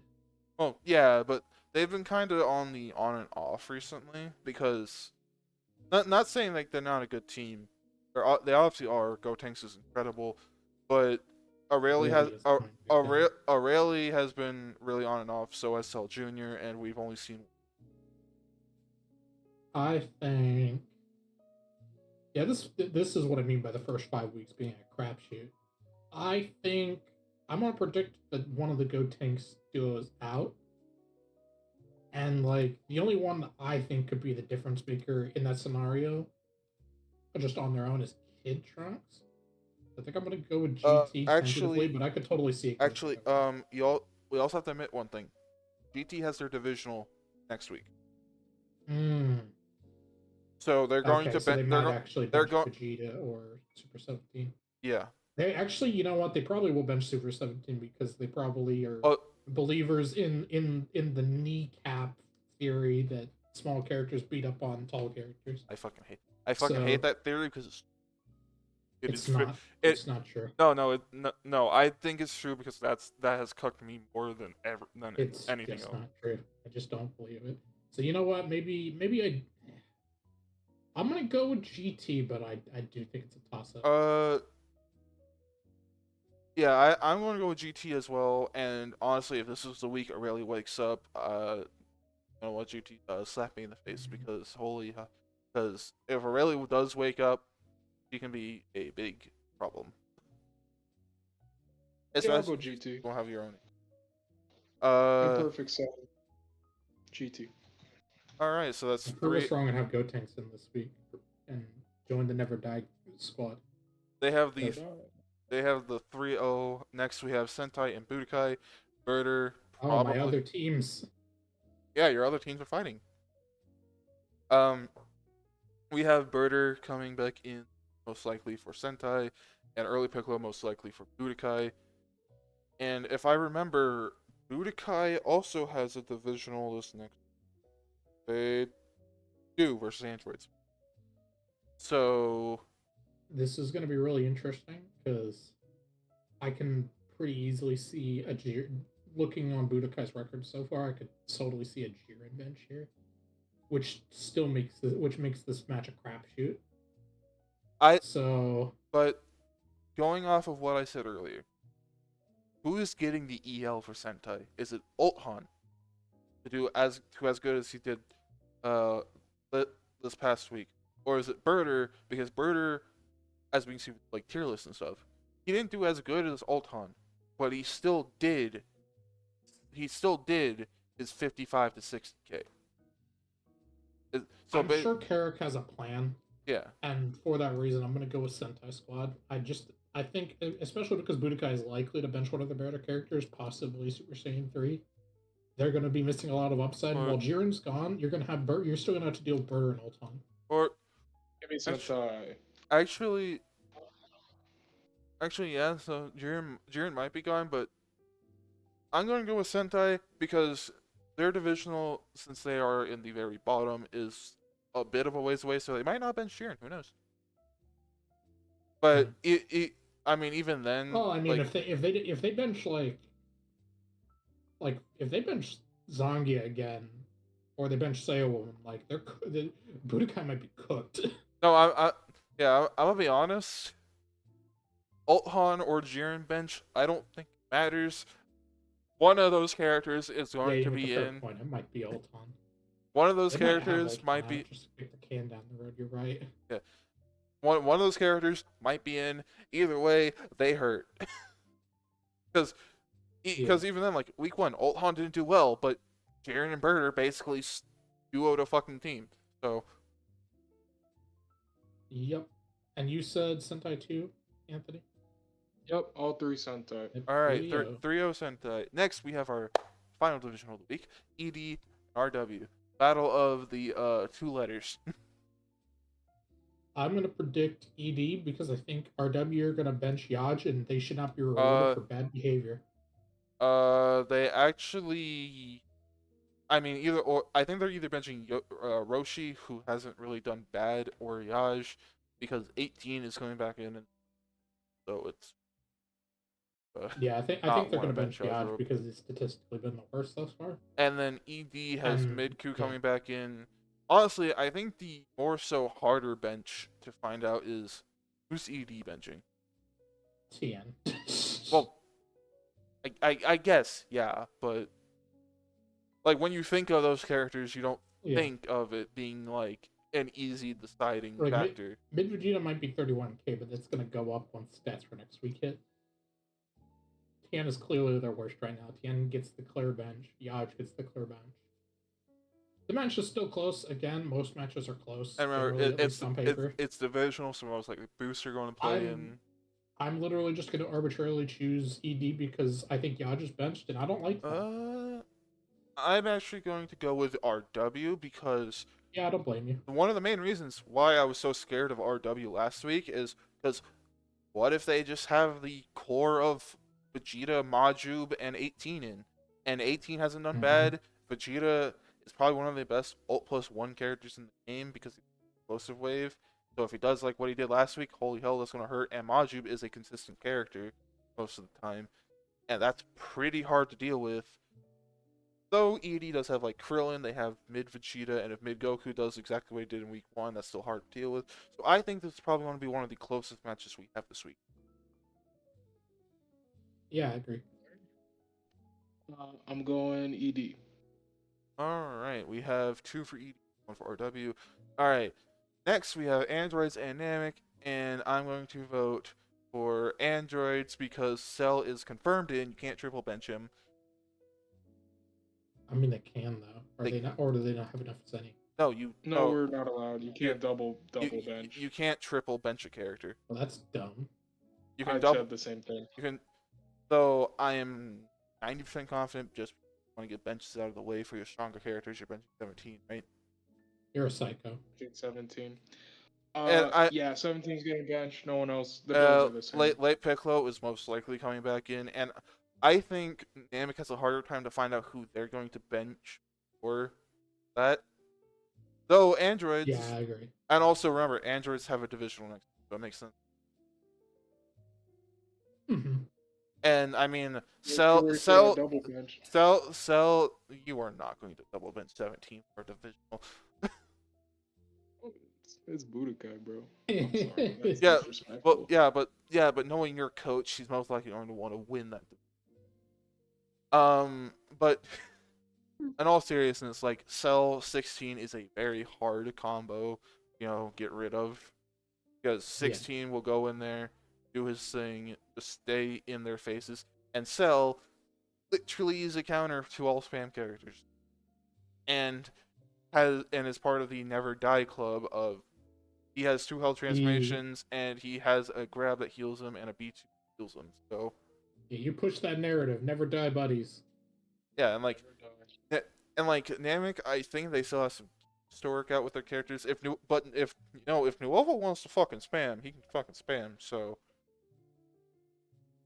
like I'm not counting Namek out of this. It's just it's pretty hard with androids having 16 cell.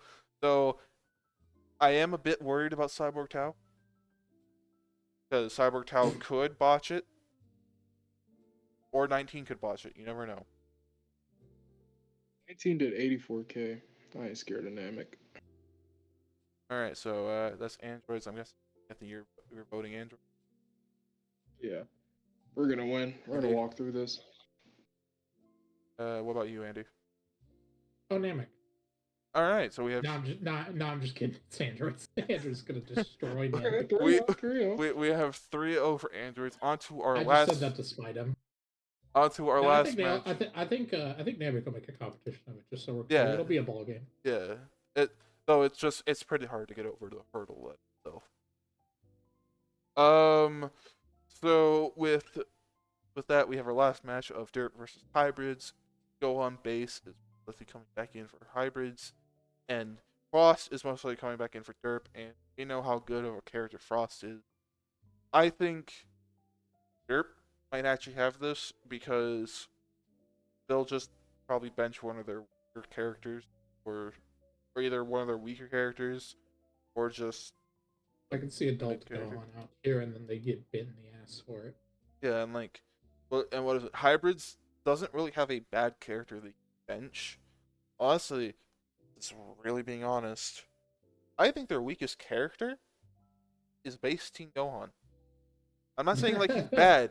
I'm just saying compared to the rest of his team, since Kid Gohan is on the FA bench and is not coming back out. Give him a minute. Like that Yeah. Base team is great. No. I don't think it's bad. I just think right now he's obviously it's not even the first 5 weeks yet. So I'm going to say Derp. Yeah, I think Derp is gonna steal this one because I predict hybrids are probably gonna bench like adult Gohan or something, and it's gonna bite them in the ass. I think that like someone like Yamcha is gonna show up in it. Like Frost is gonna do what Frost does, and then someone like Salzo or Yamcha is gonna show up, and that's gonna be the tipping point. 2 of their characters turning on is gonna be enough to take out hybrids when they don't have their best character in. Anthony? I'm going Derp.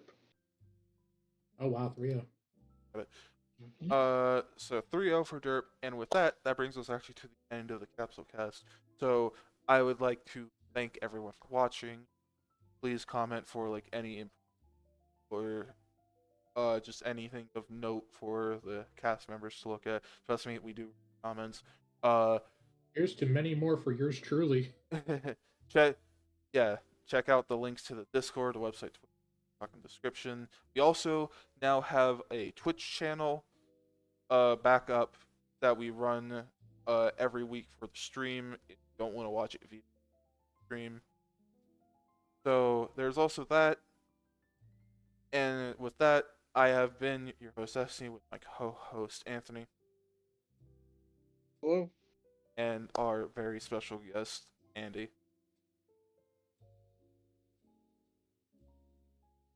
Hi.